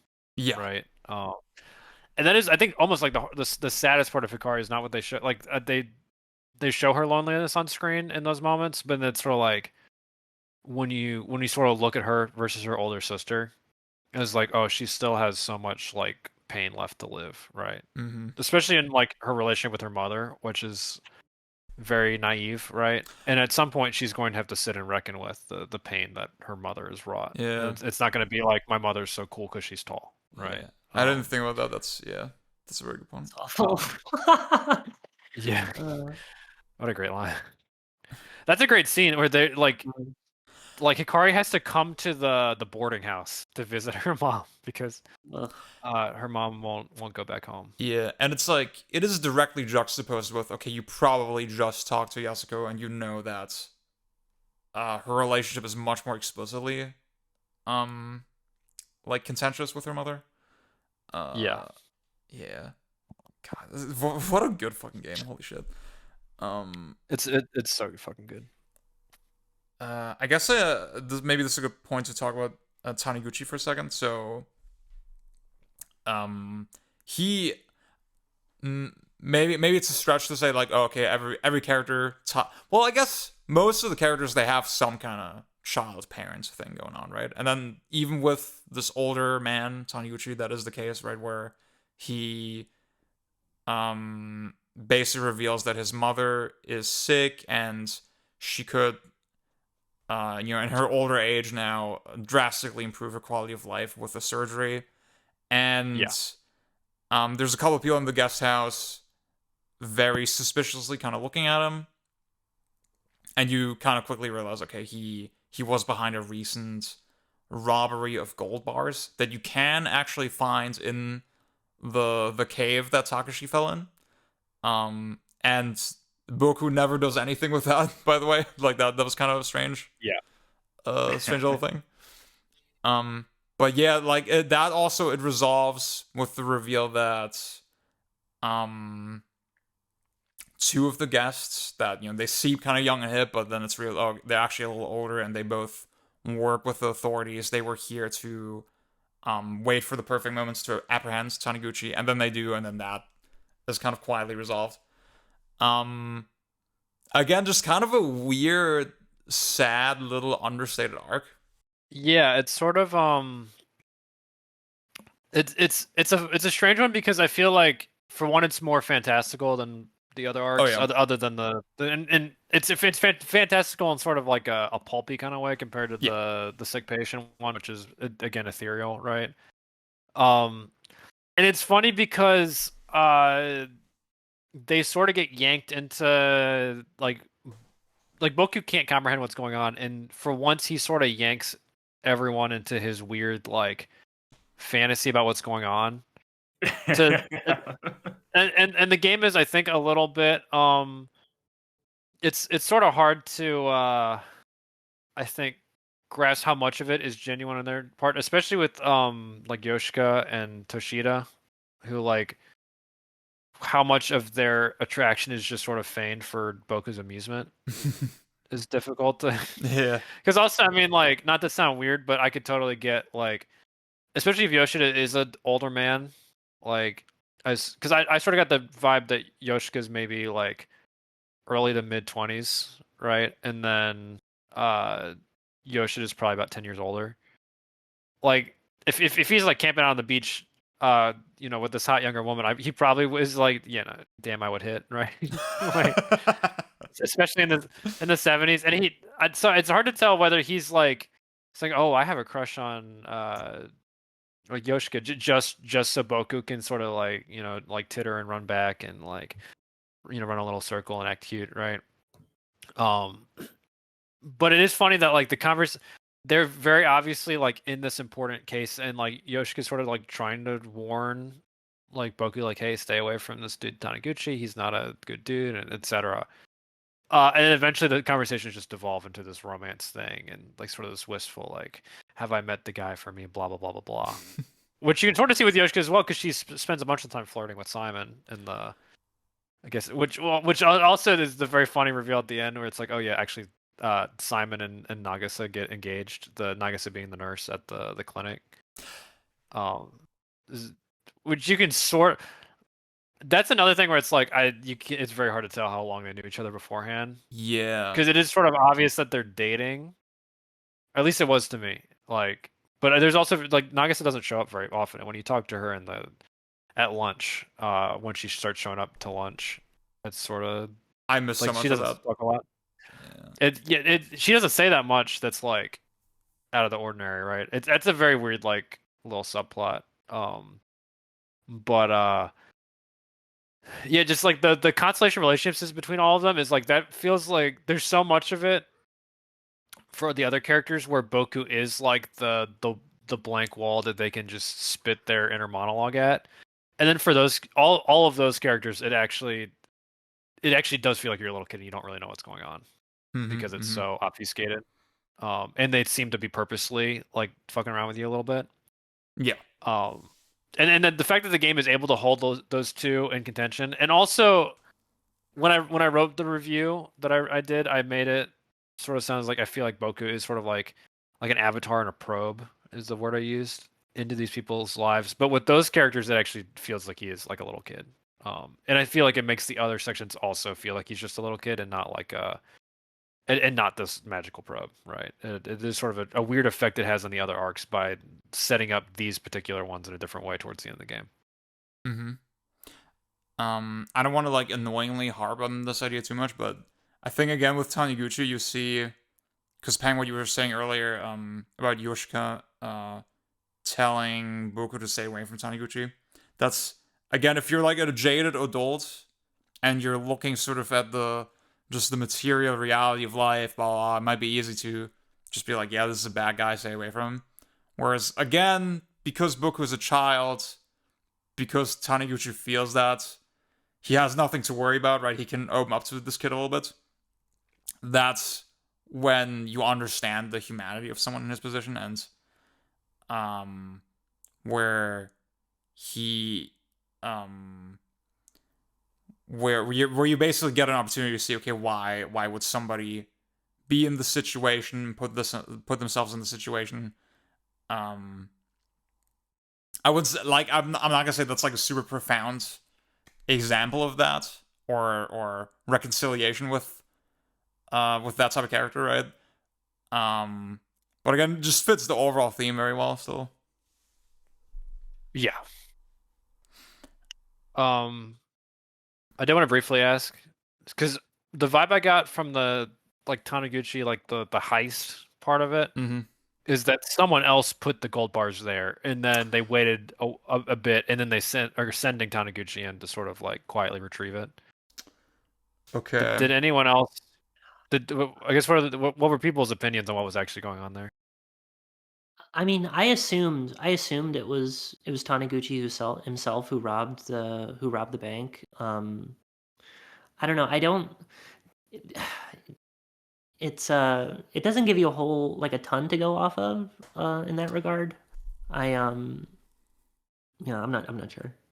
Yeah, I mean, did they ever where he's out on the beach and you can sort of talk to him, and at first he's like very dodgy, like he directly tells you to keep your mouth shut. I don't think I properly got through all that dialogue, but I think at one point he says like, "Yeah, I'm a diver." Yes. Yeah, exactly. So he's. I mean, I got the impression that he has to like be sort of looking for them still, because so when you go into the cave and go to the gold bars, there's like a diving spot right there, and it would take you like right under the waterfall. Yeah. And again, it's like there's no way for you to necessarily like reveal the gold bar locations to anybody. I think even the journal entry is funny, where like it's like Boku like pogging at the fucking gold bars, and he's like, "But I didn't take them because they weren't normal money."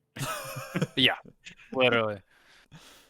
Well, because what I figured is that there was like a separate, like the reason why they hired a diver is because they're gonna put it somewhere where only a diver could get to it, right? That also makes sense. Yeah. I guess for when he gets there, it's not like they recognize it. It's like, oh, this guy stayed here with us like at some previous point, right? But I guess also like I did not like key in to when the heist took place, because there's the television broadcast will tell you. So I sort of figured it was a couple weeks prior, and then like someone else had come and dropped it off, and then he was to come pick it up. But I guess it also could have been that he came, stashed it, and then was gonna hang around for a little bit for the heat to die down, and then grab it again and leave. That's what I thought. I figured. Well, the thing is. Oh yeah, go ahead, Tyler. Okay, so let me look at what I posted just to make sure I'm not insane. What did I post this? Because the way I understood it was, the heist itself was like several years ago. Yeah, that sounds right. Actually, you know what? That sounds right. Yeah. Yeah, there is earlier there is like a missable event, and I remember on my first playthrough I did miss it, but this time I caught it, where I think it's around like halfway through the month. The news anchor is like, 7 years ago this bank robbery happened. The police are still looking for him, and then a few days later Taniguchi shows up. And then at the very end of the game, like after they capture him, there's like another news report, and it's like, well, the crime was like nobody or I can just read it right here. It's for crimes of robbery without injury or death. The statute of limitations is set at 7 years, which happens to be today, the 29th, which is implying that like Taniguchi is going to go free. Okay. That I think that makes the heist make even more sense. Yeah. Honestly, because then they just left it there for that long to try to. Yeah. That's crazy. Yeah. Good game. Good fucking game. Good fucking game. He was really in his element. Like, it's crazy that he just like, because I bet some of this is based on his personal experiences, but like, Actually, that would be insane if this was also based on a personal experience. But that reminds me about talking about like the television. Did any of you catch like early in the month they have like a special broadcast commemorating like the end of World War II? Oh, I was yes, very that bad rings a about checking bell. the That rings a TVs. bell. Yeah, I thought that was, I just kind of like accidentally caught that, and I thought that was good. There's it's in the first game as well. They have a lot, like, I don't know, I feel definitely 1 and 2 are, but probably the whole series is like very, you have all these characters that are very scarred by the war. I think more so in 1 than 2.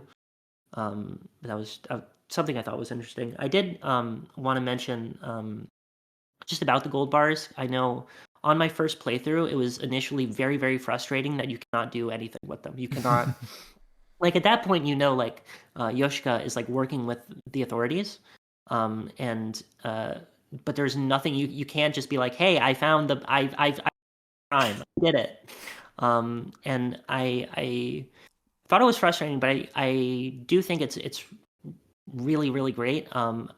It just this interesting sort of dichotomy that like this game and also the first one have, where like Boku is like very obviously supposed to be the stand-in for yourself. His name is just Boku. Like the art style is very anonymous. It's very simple. It's very easy to insert yourself into, but at the same time, in moments like in moments like this, you have to like the game sort of reminds you that Boku like is his own distinct person. He is a human being with his own thoughts, and you are just sort of he's not just an avatar for you. He is his own person, and I feel like that sort of split is very interesting. But it's one of those things where I don't really know. Like it's just it's just a vague feeling. It's just like this very powerful thing. It's hard to say anything like super concrete about it. I don't know. He's a fucking the whole dumbass. thing is just he is. He's a fucking dumbass. Like it's I want to. You know what? Maybe that makes it more relatable, because I do feel like as a 10-year-old, I was very, very dumb, like below average dumb. Well, above average. See that? There you go. Above average dumb. Do y'all have anything else? If not, I would like probably move to the ending, the very final moments themselves. Okay, because I also have to leave possibly soon. I wanna talk about the fucking Wolfman. Oh yeah, okay. Yeah, we didn't talk about him at all. He is Yo's father. He's like living in this cabin. You like don't get access to it until like halfway through the month. He's just this like living on the land, like he makes like charcoal every day. That's all he fucking does. That's just his life. And they call him the Wolfman because he used to be like a nature researcher guy, and he would like work with wolves. And I didn't really think. I mean, I like the character. I think he's a cool character. But I playing the first game. What made I realized that seemingly the whole series, at least the first 2 games, have this kind of like recurring imagery of wolves.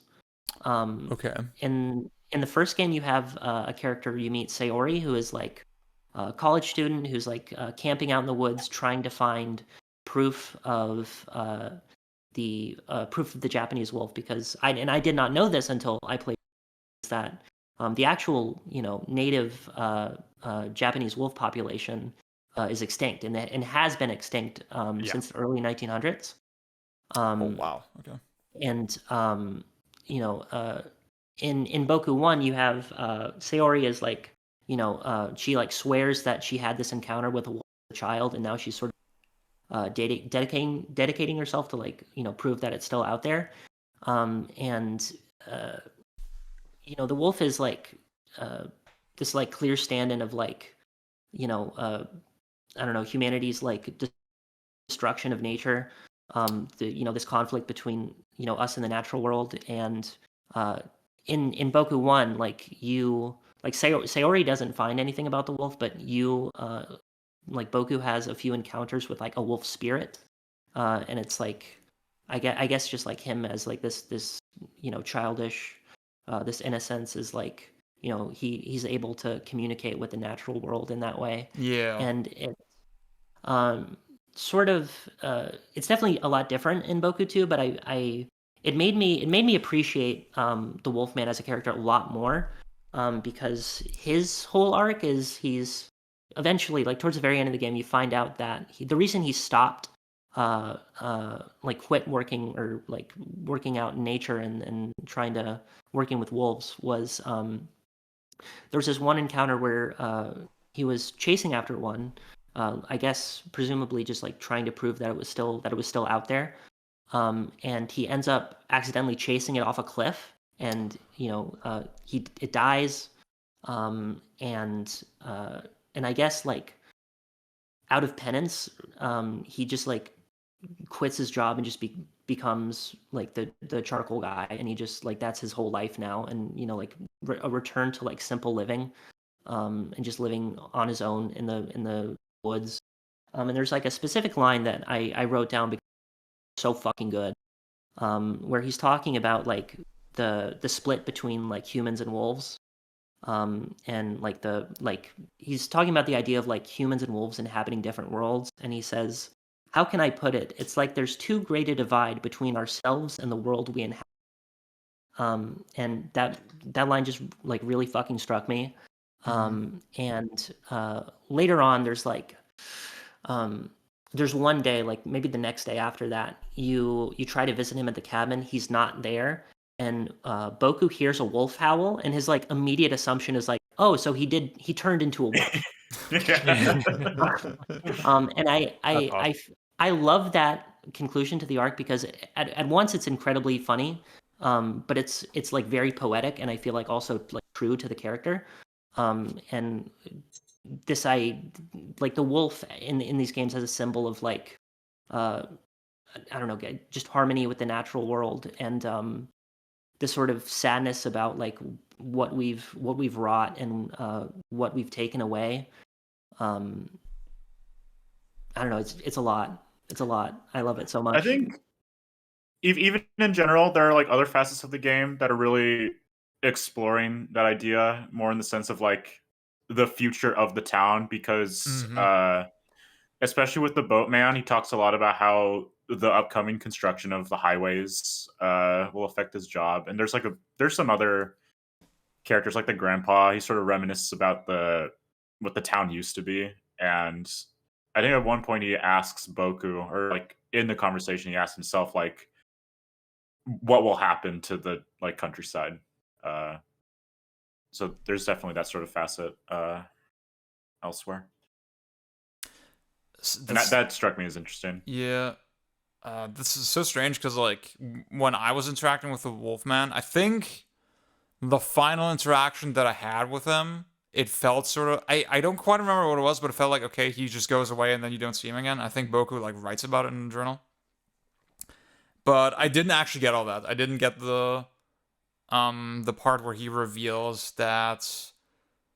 Oh, you know what? I think I got the part where Boku assumes that he turned into a wolf. I did not get the one where he reveals sort of the story of him accidentally. Okay. There's a whole ass like FMV cutscene about it. I was about to say it's his flashback. Wow. Okay. It's like out of nowhere too. It's a sick cutscene. That's great. It's like the opening of Resident Evil 1. running yeah, in the dark. literally. Like the moon and everything. It's fucking crazy. That's so funny. I will say that is another thing I got from Tim Rogers' video, because he does talk about that element in Boku 1, with the woman that you sort of have a crush on, who's also a wolf hunter, and yeah, because I like just playing this I think is one of those like culturally foreign things to us, is like the significance of that just did not hit for me. Yeah. I had no clue. I had no clue at all. When you mentioned the spiritual angle that you got from Boku 1, so like I was like, oh, suddenly it makes a lot more sense. Especially because I didn't see the cutscene where he chases off the wolf, right? That's funny. It is, again, it's sort of like the thing with the doctor, right? It's very interesting how your read on these games changes based on what you see and what you don't see. And like the fact that they have the confidence to like it's a dumb comparison maybe, right? But like fucking Souls games, right? In those, when you don't follow an NPC for like a little bit, their story just ends, right? And you never see the rest of it. Whereas here it's like they feel comfortable leaving out bits and pieces, but then letting continue overall. That's I don't know. That's a weirdly uncommon approach. I want to say. I find that very, again, one of the stronger qualities of the game for sure. Yeah.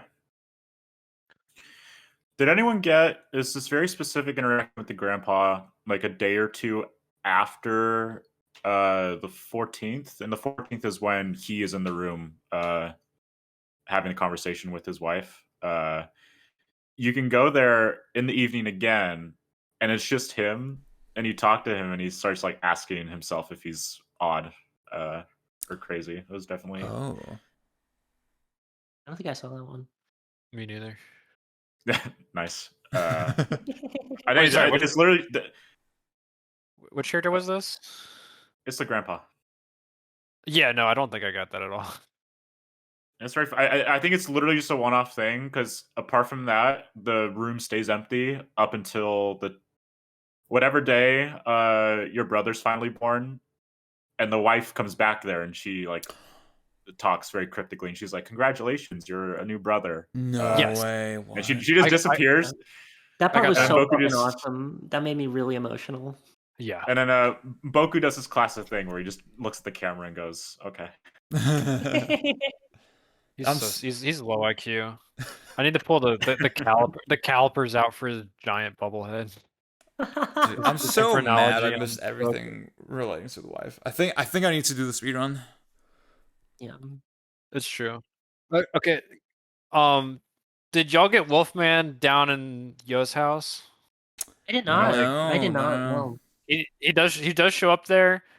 I think the only thing he talks about is because they're pulling up water from the well, and you can drink water out of their well, and he talks about how this is how it was done in the old days, but now everyone's got. Oh, because I guess the rest of the island, aka like all fucking 3 houses or whatever, they're all connected to, I guess, some pipe mains, right? And then they're not. They have to pump their own or something. So they have like a water barrel, and you can drink some fresh well water out of it. And Boki's like, yummy. Does he the big smiley face and all that? It's weird because like that is something that is so understated. I almost feel like it doesn't feel expert at all. The fact that like Wolfman and Yo like literally never interact. And I don't remember them ever mentioning anything about Yo's mother or anything. Like they're basically estranged almost. Like yeah.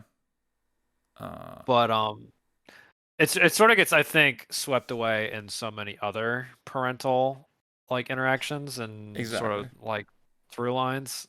So it's there, and it feels like it almost feels like they wanted to structure something around it, and then never quite.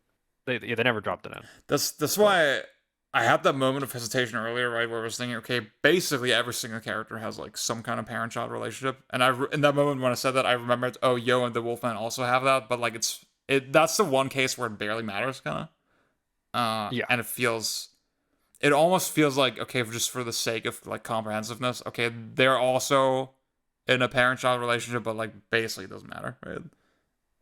Yeah. Okay, so I guess the final thing that I wonder if we all did it, did y'all complete the ball rocket? Yes. Yes. I did use I used a guide for the underwater one. I think I looked. Actually, did I find that? I don't remember on my own. But like that was the hardest one for sure. I think Heather, you tipped me off though at one point that was underwater. So yeah, unfortunately, I spoiled you. No, that's fine. Or I would like to comment. One of my favorite funny moments in this game. It's the rocket valve that's on the path in the forest. Yeah. And Boku is like, "Oh man, I don't know which part's the valve." And then the narrator, as you know, old Boku interjects and says, "Luckily, the valve had the word valve written on it in permanent marker." It just funny. It cuts to the still image. It's like, yep, it just says valve on it. That was fucking hilarious to me. Dry as a bone. Such a funny joke. Like, man, the narrator is like, I think, like obviously it's you, but it's like such an underrated, like I think character and how they use it, right? Because it's so sparing. It's in the way like they know just when to punctuate the moment. I either like punctuate the sort of like surreality of the moment, or in cases like that, they get a funny one over on the three dumbest dudes on the face of the earth, the Three Stooges. Yeah, I just really like the way they weave it in at just the right moments to like sort of like that extra clarity and sort of. And I think it also helps like the points at which it's your like your memories that you're making and the probe element like you're exploring and you're just sort of interacting and finding out all about all these people, and then the parts that he actually remembers like when he grows up. The distinction between that, I feel like it makes that more apparent, or even like it makes it an element that you have to conceive of it all, right? Because they didn't have to sort of like delineate those moments, which is interesting. Pang, I'm gonna steal one of your bits. Heather, it's actually good that you spoiled me because thankfully the last thing that I saw in the game was not Thor High Heeled. Oh.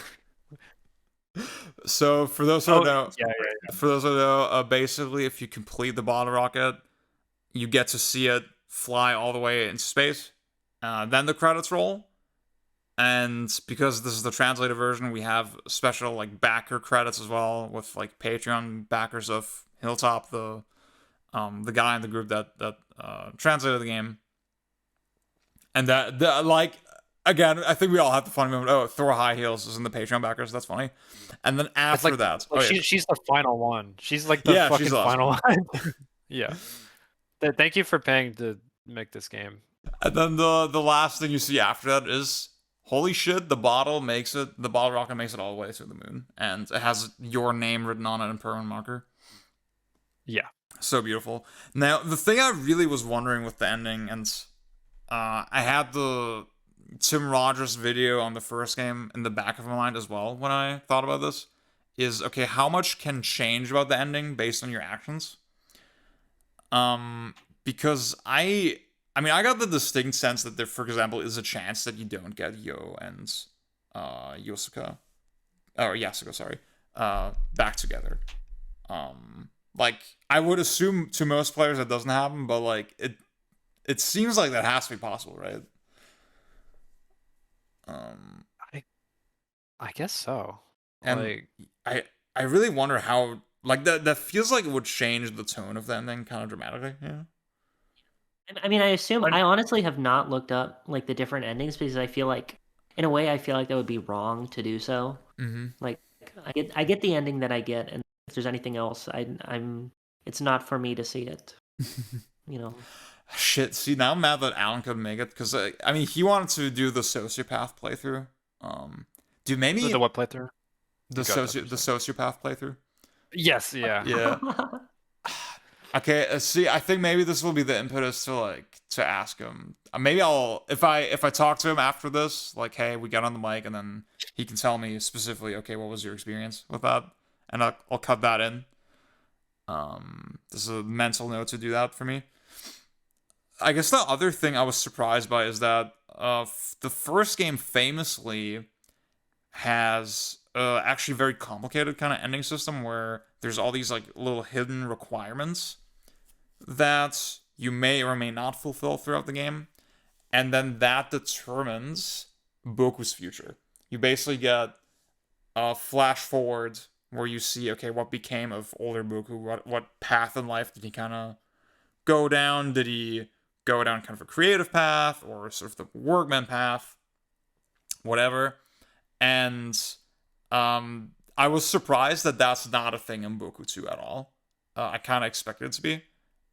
And I guess that's a nice way that the games are different, but again, I don't really have the first game as a comparison point because I haven't actually played it. Again, my only reference point there is the Tim Rogers video.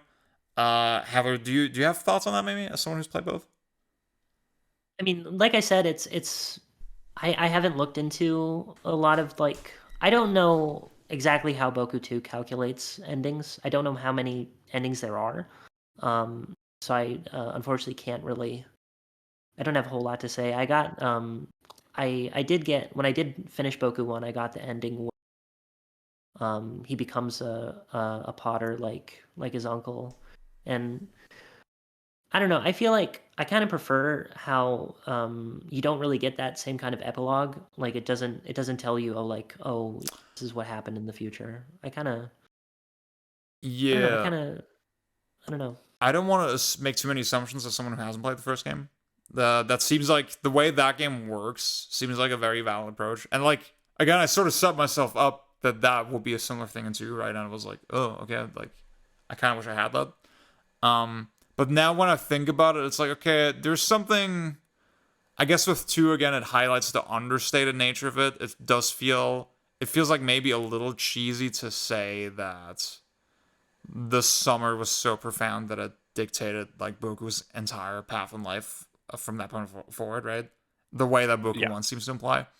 Again, I don't want to hold that against the game. I haven't played it, but when I sort of reason through it in this way, I do really like that about 2's ending, and it's still again it hit like a fucking bus for me. So yeah, Yeah, I feel like it would almost feel wrong if it was like the hinge point, because they make it clear that it's like this is something we'll remember forever. I think for a lot of people around you it is a hinge point, but for you it's sort of like really, and I think in some ways the most important thing for you going forward is that your brother was born, right?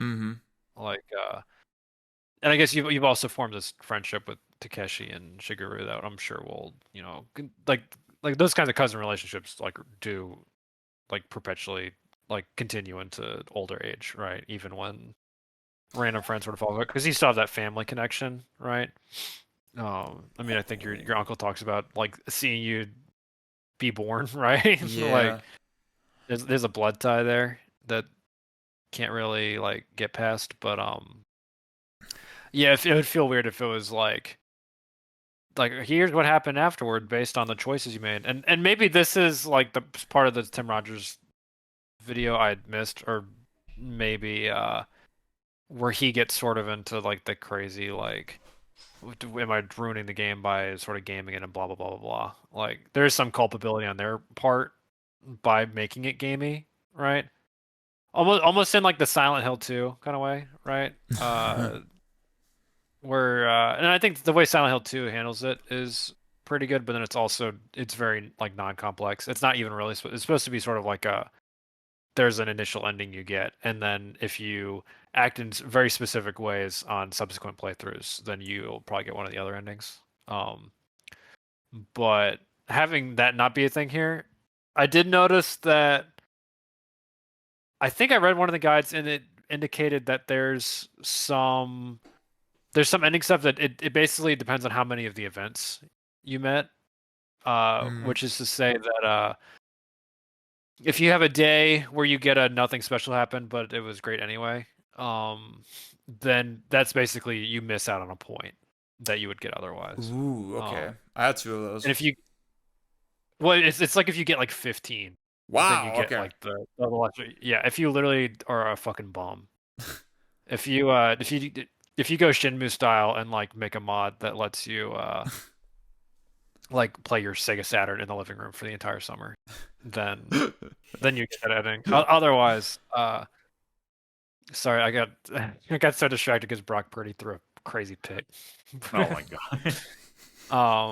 But yes, but it seemed like very minor. And really the only like big difference is whether you get the 3 valves, which also, I mean, that is relatively hard if you're not using it. I would not have found even though it is sort of like it pops out at you, I would not have noticed the one next to the ship, just because like there's so much ground to cover under it, and it's so annoying to sit there and like comb through it. It's tough. Yeah, like I was kind of implying earlier, that must be the Alan playthrough.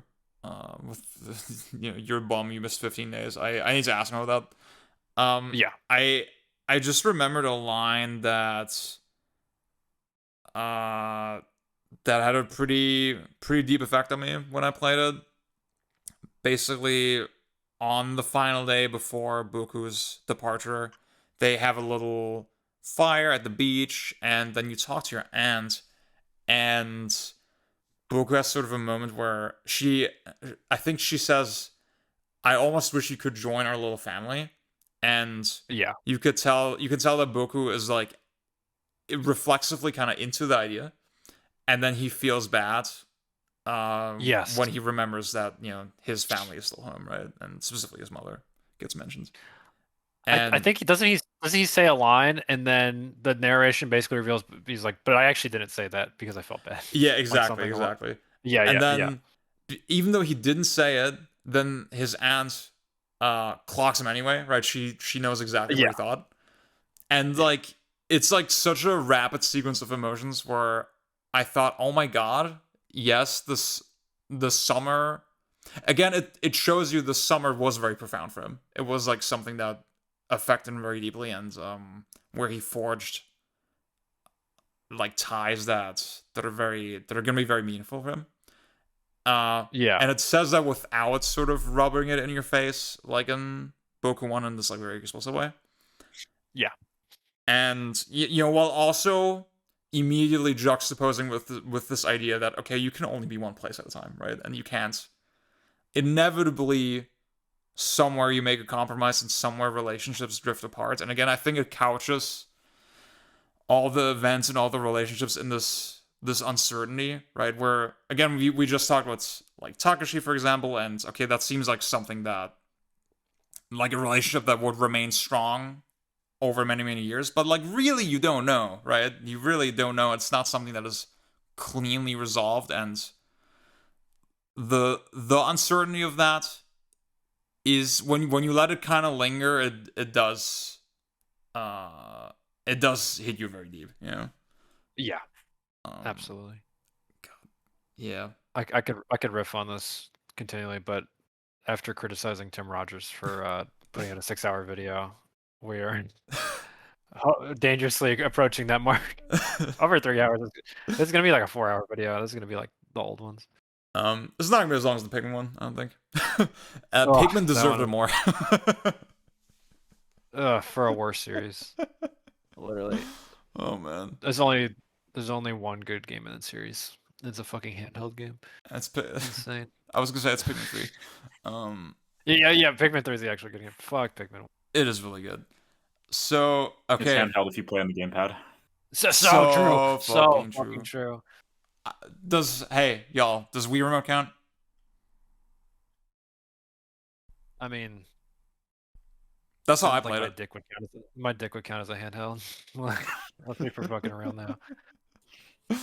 Lovely.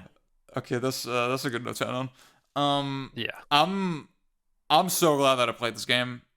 Especially in this way. This felt like I mean, again, I think a bunch of us didn't really. We had a bunch of technical difficulties. For me, honestly, I mostly did stick with the plan. And God, I don't know. Like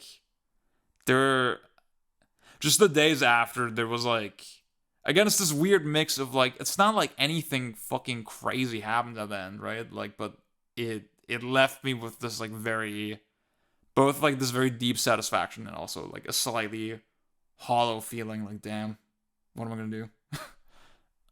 Exactly. So I mean, I want to hope that if you listened up to this point, that you actually played the game yourself, right? That we didn't spoil it for you, and hopefully you got a similar amount of like just richness from it, and then maybe our conversation like articulated some things you were thinking, or maybe even again maybe there were things that you missed because the game is so kind of flexible. Yeah, I'll definitely keep my eye on the series as far as like opportunities to play it in English or in a language that I understand. As far as that goes. But yeah, just for me, definitely highlight of the PS2 and that generation for sure. It's been heartbreaking for me personally. as the Sega head, you mean? Maybe the PS2 can have good games. Yeah, the PS2 can have. You like it would be better on Dreamcast though. This would be a better on. Dreamcast. It would run on Dreamcast. Like, there's nothing stopping it. Oh, okay. Exactly. I hate to say this. What's up? It looks it wouldn't look as good on VGA. It needs a composite blend, which of course DC has a composite, but exactly you get the choice. But then you can also play component it, on PS2. Exactly. Yeah, That which is PS2 is the interlaced fan's dream. It's like only designed for this. Okay, so this is the only game that I've ever seen that will switch not from 240p to 40i. It will switch from 40i to 240p. Like, wait, why are the FMVs in fucking 240p? It that makes made no sense. And like even on the CRT, it will. I get dropouts. Like when it happens, it's very strange. Mine was flawless. Huh. It looked excellent. Yeah, it was. I mean, it was the same as like when you're playing Silent Hill or something, and it does the switch when you go to the menus. Like it should. Or Majora's Mask. I played that recently. It has the same like 480i Bomber's Notebook. Yeah. And yeah, it was. It was seamless. It's weird because and I didn't end up going to emulator and checking, but I feel like it's not even like 320 by 240. I feel like it's like full horizontal resolution and then 240. It's something fucked up. It's strange. Like they look great, but it is such a weird choice because you think usually the FMV. I mean, I guess it's basically just for compression, more or less. Because I don't need all the extra lines. Like it cuts it in half basically, but also if they knew it was interlaced, I don't know. It's probably hard for them to literally. Yeah, that kind of thing of stuff. It's probably easier to have a progressive. To like literally have a frame by frame sort of. Yeah, cut the because it's not. I really doubt they would ever do like, okay, here's half the fields, here's the other half the fields. Like exactly. As an actual file. I'm not a video file expert. So. Yeah, I wonder on my end because I was playing on a PAL PS2. It was obviously modded, right? But like, and it does output the correct refresh rate, but maybe there was some funkiness there. I don't know. Yeah, sometimes those CRTs can be strange. Okay. I guess. See, now that we're like amongst ourselves, right, amongst the real hardware heads, we can say play this game on a CRT and play this game on a real fucking console. Do you say on real hardware? Well, so yeah. There's no FPGA PS2 yet, so I don't have that cop out yet. So true. Yeah, but it's worth it. Even like if you have like a little 13-inch CRT and just throw it on. So beautiful. Yeah, it's such a gorgeous game. The when I did my reviews, it's all. I had to ask my girlfriend what camera she used, but it's all like it's like Digicam photos. Of my CRT. Yeah, I swear that the underwater sections did look better on the actual screen. They look blotchy on the photos, but the like the pre-rendered little backgrounds I took. I love the fridge. I love the Net Geo. Those turned out really good. So hell yeah, great game. Okay, thank you to my crew. Thank you all for listening. Yeah, Heather had to leave early, but goodbye from her and goodbye from us. Bye bye all. Peace out. See ya.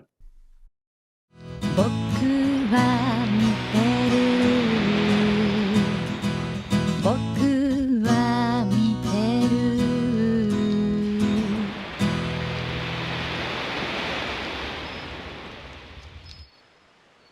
ねえそれなんて人の歌なの？ハッピーエンド。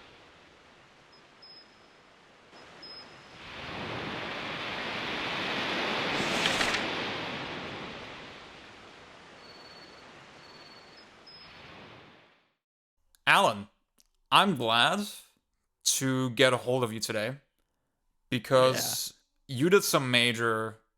Well, I don't want to oversell it, but like a little bit of experimentation with Boku Natsu 2. And yes, sir. Yeah, you sort of talked about in one of the earlier sessions where you said, yeah, I'm trying to play it like a sociopath this time. So, now that we've like finished the game, we had a couple questions about how we had sort of ideas what that would actually mean, and none of us actually did it, right? We all basically had the same kind of missionary position playthrough. Yeah, and I'm just wondering, okay, like, what exactly did that entail for you, and how did it feel overall?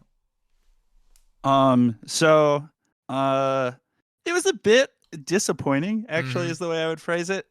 In the sense that the game is not very reactive to you playing it in that way.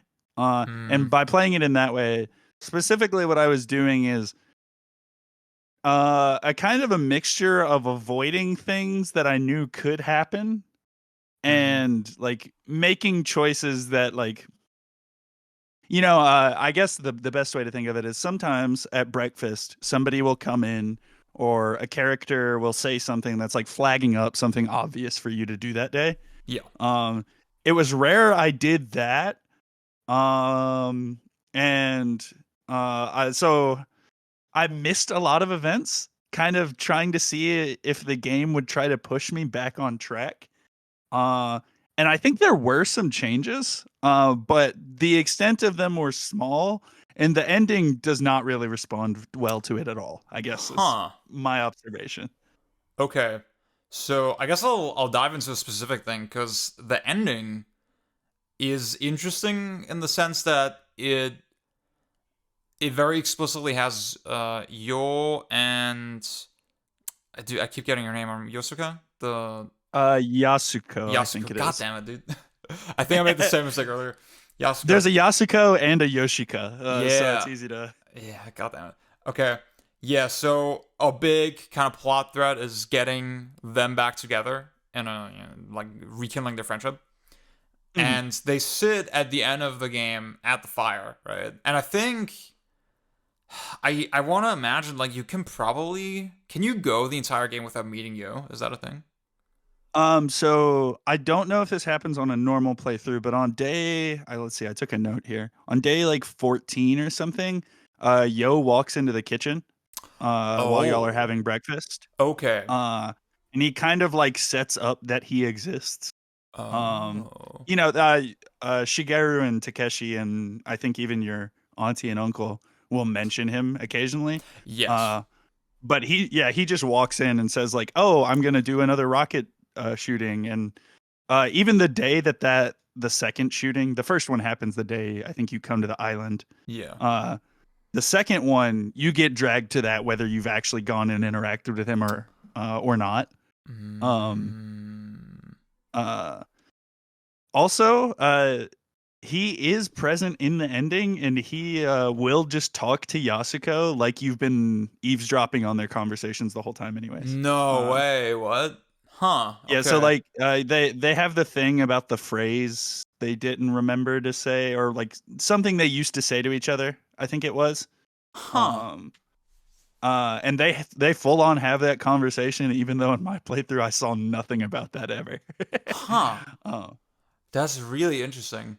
Cause And then oh yeah, go ahead. the final sequence is also still Boku and Yasuko leaving on the boat, watching the rocket succeed. Huh.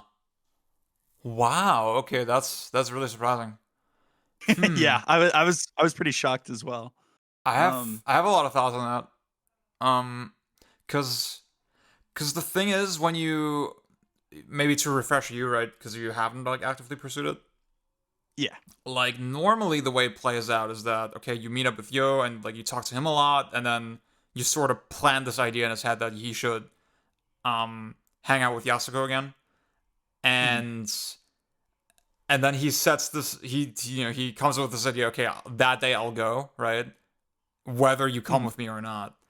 And like from knowing all of that, right? And like, yeah, obviously if you play normally, you go with him and then you watch him do it, right?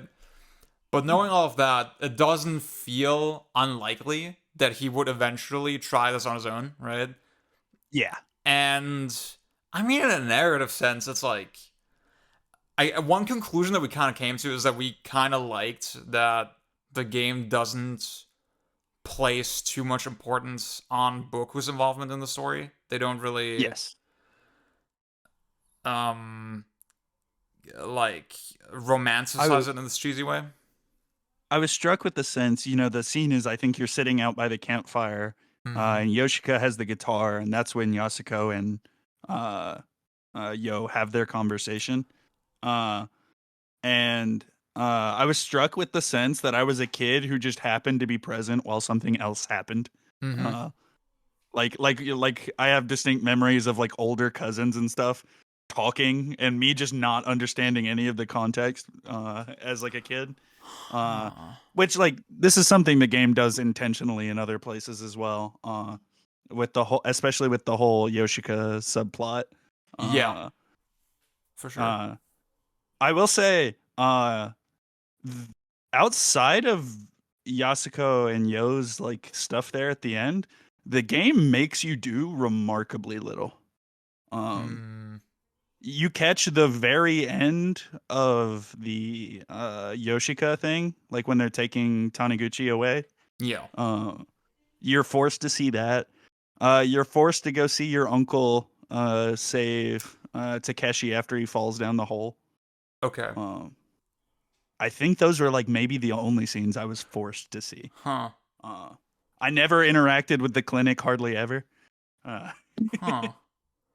Okay, that also it feels like makes sense because like I mean it makes sort of logistical narrative sense that like yeah you're just in the vicinity of those events directly, so of course you would see it. But also okay, at least you get one kind of bone thrown your way very explicitly. You get Genta saving Takeshi and then opening up about his kind of his work and all that stuff, right? The Carpenter plot very much still plays out at the dinner table. So like you still get that. I think there might have been some additional like scenes in the kitchen, like where characters come in because I hadn't interacted with them yet. That's an interesting solution. Like that didn't even occur to me that. See, now I think about moments where characters came into the kitchen of my playthrough, and I'm like, oh, was that because I didn't meet them earlier somehow, or was there's a couple. There's a couple that I think everybody experiences, like when Taniguchi or Yoshika first come to the island. They come to that door first because nobody was upstairs. Yeah. I think that happens every time. But like Yo and both of the sisters came to the door fairly often. Yeah, it's interesting. See, as someone who I have a really deep issue with these branching narrative games, like the ones by Telltale, for example, or Quantic Dream, where they present you with these choices, right? But then they have to go to insane lengths to kind of get you back on the path. Yeah, and it's very hacky and obvious, and it feels it sort of cheapens the experience for me once I notice sort of the smoke and mirrors behind it. And the fact that Boku is like so straight laced with it, kind of, I think it's sort of relying on the idea that like, well, okay, the big key events don't actually change because you're a fucking kid, right? You don't actually have as much impact as you might think, and it's narratively realistic, and then also, and like this is something you might feel is cheap, but like it changes. The main thing that changes is your read of the events, right? Yeah. And obviously, when you play it normally, you get a much richer. Like I was fucking bawling my eyes out, right, at the ending, and yeah. I think that is because I got a very rich understanding of the characters, and when you don't get that, it just realistically plays out anyway. But like you don't just get you kind of don't get the same hit. I think honestly that's fine. I think it's pretty elegant, even like you get from the game what you bring to the game. I think it's also very elegant to just have characters who are people who are interested in you. Just kind of say like, hey, I'm doing this thing, and then whether you go and do it is up to you. I think it's something like a Telltale game couldn't do because it's more interested in having a plot, but then you could argue like maybe they shouldn't try to do it then. But that's a different. I think I was impressed with how elegant everything felt. There was a detail that stuck out to me. I think maybe some of the pictures Boku draws in his diary were different for me. Because he remarks a lot on how confused he is about things that happen. And I don't remember that happening on my first playthrough, But like when he shot the rocket, the second rocket, the one that fails and everybody's there to watch. Yeah. Boku like the I forget the exact diary entry, but he had a comment on like the fact that he didn't really understand what was going on. I also got a one that I'm pretty sure is unique. I just sent it to you. People will ask what I did this summer. My blank face will say it all. This is my life now. Oh my god. That's Which I think is because I had a few days where he had nothing to write in his diary, which he does have a unique line for. I'm not sure if you saw that either. Yeah, I got that twice, I think. Yeah. I think I had it like maybe 6 or 7 times. Damn. And then he wrote this in his diary. Holy fuck. That's something about this is like deeply disturbing to me. I don't know. Dude, I didn't remember to take a picture of the other ones because they didn't stand out to me, but this happened. I was like, oh my god. What the hell? And this was the 26th. Okay. Huh. Yeah, this is like right towards the end. What the hell? Let me see if I have any other curiosities. I guess while you look, God, I don't know. I'll say this. Oh yeah, go ahead. Go ahead. You go ahead, actually. I was gonna ask you a different question. Like, actually, yeah. No, I got this one too. Okay. I was wondering if that was always his response because it makes sense for him to be confused. Exactly. Okay. I'm assuming everybody got this one. I was gonna mention this because like I found the gold bars as well, right? And he still. Pang was joking. Yeah, Boku's just a low IQ guy, you know, like. Yeah. Oh, I will say this is totally unrelated, but this is my 3rd time playing this game. All 3 times on a PS2. I understood that pressure sensitivity was a thing. I didn't realize you could walk. Like I ran the entire game. I think my DualShock 2 is just a piece of junk or something. But I literally didn't know walking was in the game until this playthrough. That was awesome. See, I mean, I would rather have the I'm always running malfunction than the I'm always walking malfunction. Yeah, valid. Because this is off topic, but like I was a Jack 3 fiend back in the day. That was like, yeah, I fucking cheated us with that game back then, and naturally, at some point I like wore in the X button to accelerate on the controller, and I could. The acceleration was also pressure sensitive, and like I could barely fucking do it at some point. Okay, I was gonna ask you. I'm assuming you also didn't return the key from Shizue to Yasuko, right? No, I did not. And I expected. I don't know why I particularly expected something to happen with it. You don't have to have a single line of dialogue from Shizue the whole game. Okay. She never, I think your aunt mentions her once or twice. That's the most she is in the game. Interesting. Or the least she is in the game, rather. Because that's also like another kind of major branching event. Like something visibly changes in the world, right? Yeah. I will say I talked to characters a lot when they were less relevant on days when like things weren't happening. And their dialogue did actually kind of reflect sometimes that like I had missed something. The key is an example of that, I think. Yo also like was explaining the rocket to me on like day 20. There's a couple interesting things like that. I didn't do much with the bugs either. I was thinking about playing it where I like absolutely mog them, but I didn't end up doing it. I was discussing with Heather. The third game, you're like taking care of animals. It's like a farm setting. And I feel like there's more capacity to mess things up in that game. So I wonder if it might respond differently. But yeah, I don't think there's anything else actually that notable about how I played it. I would not recommend it. I'll say. Yeah, it doesn't. I kind of the way you're describing it is. I like the way they did it. Kind of. I feel like it feels very congruent with the nature of the game. And I have one more note on that actually. I'll say real quick. Once I get back to like hiragana study, maybe eventually we can do the 3+4 Gaiden episode. Because I am so down, dude. We're so. I think in the previous session we were all so skeptical that those will ever get translated. To be honest, at this point.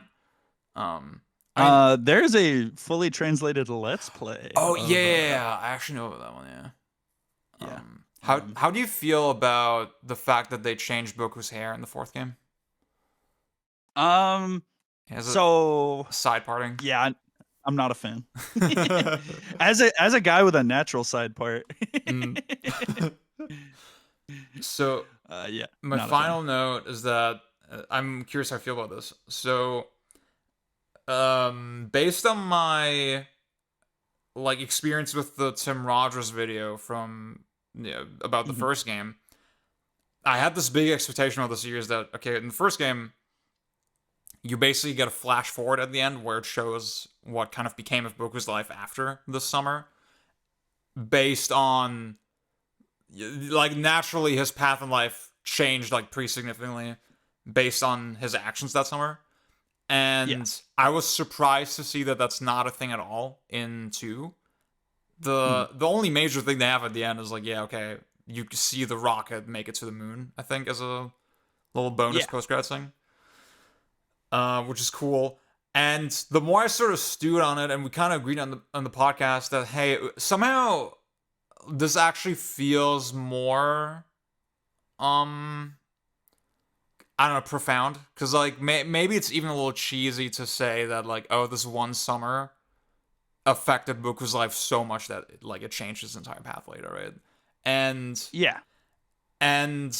they leave. I think they very deliberately leave a lot of threats kind of hanging, right? They sort of imply that maybe Boku will come back, have a relationship with his cousins, and you sort of have Hikari's future kind of ahead of her, and that is kind of uncertain, right? And I think that uncertainty makes it so rich. And once you say, oh my god, the summer was actually the most profound thing and like determined his entire life, maybe that could cheapen it, but I was careful with that observation because I haven't actually played the first game, right? So I'm wondering how you feel with that. I 1,000,000% agree. Okay. I think the mundanity, despite the dramatic elements of this game, the mundanity is like central to its appeal. Yeah. The fact that it is a summer of many summers in this kid's life, and while it is finite, it is also like it is supposed to be like this microcosm of many things.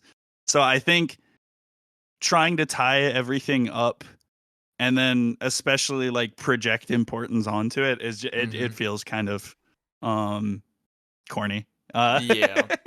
I would not call the first game corny at large, but I when I beat that game, I saw that scene. I was like, oh, Yeah.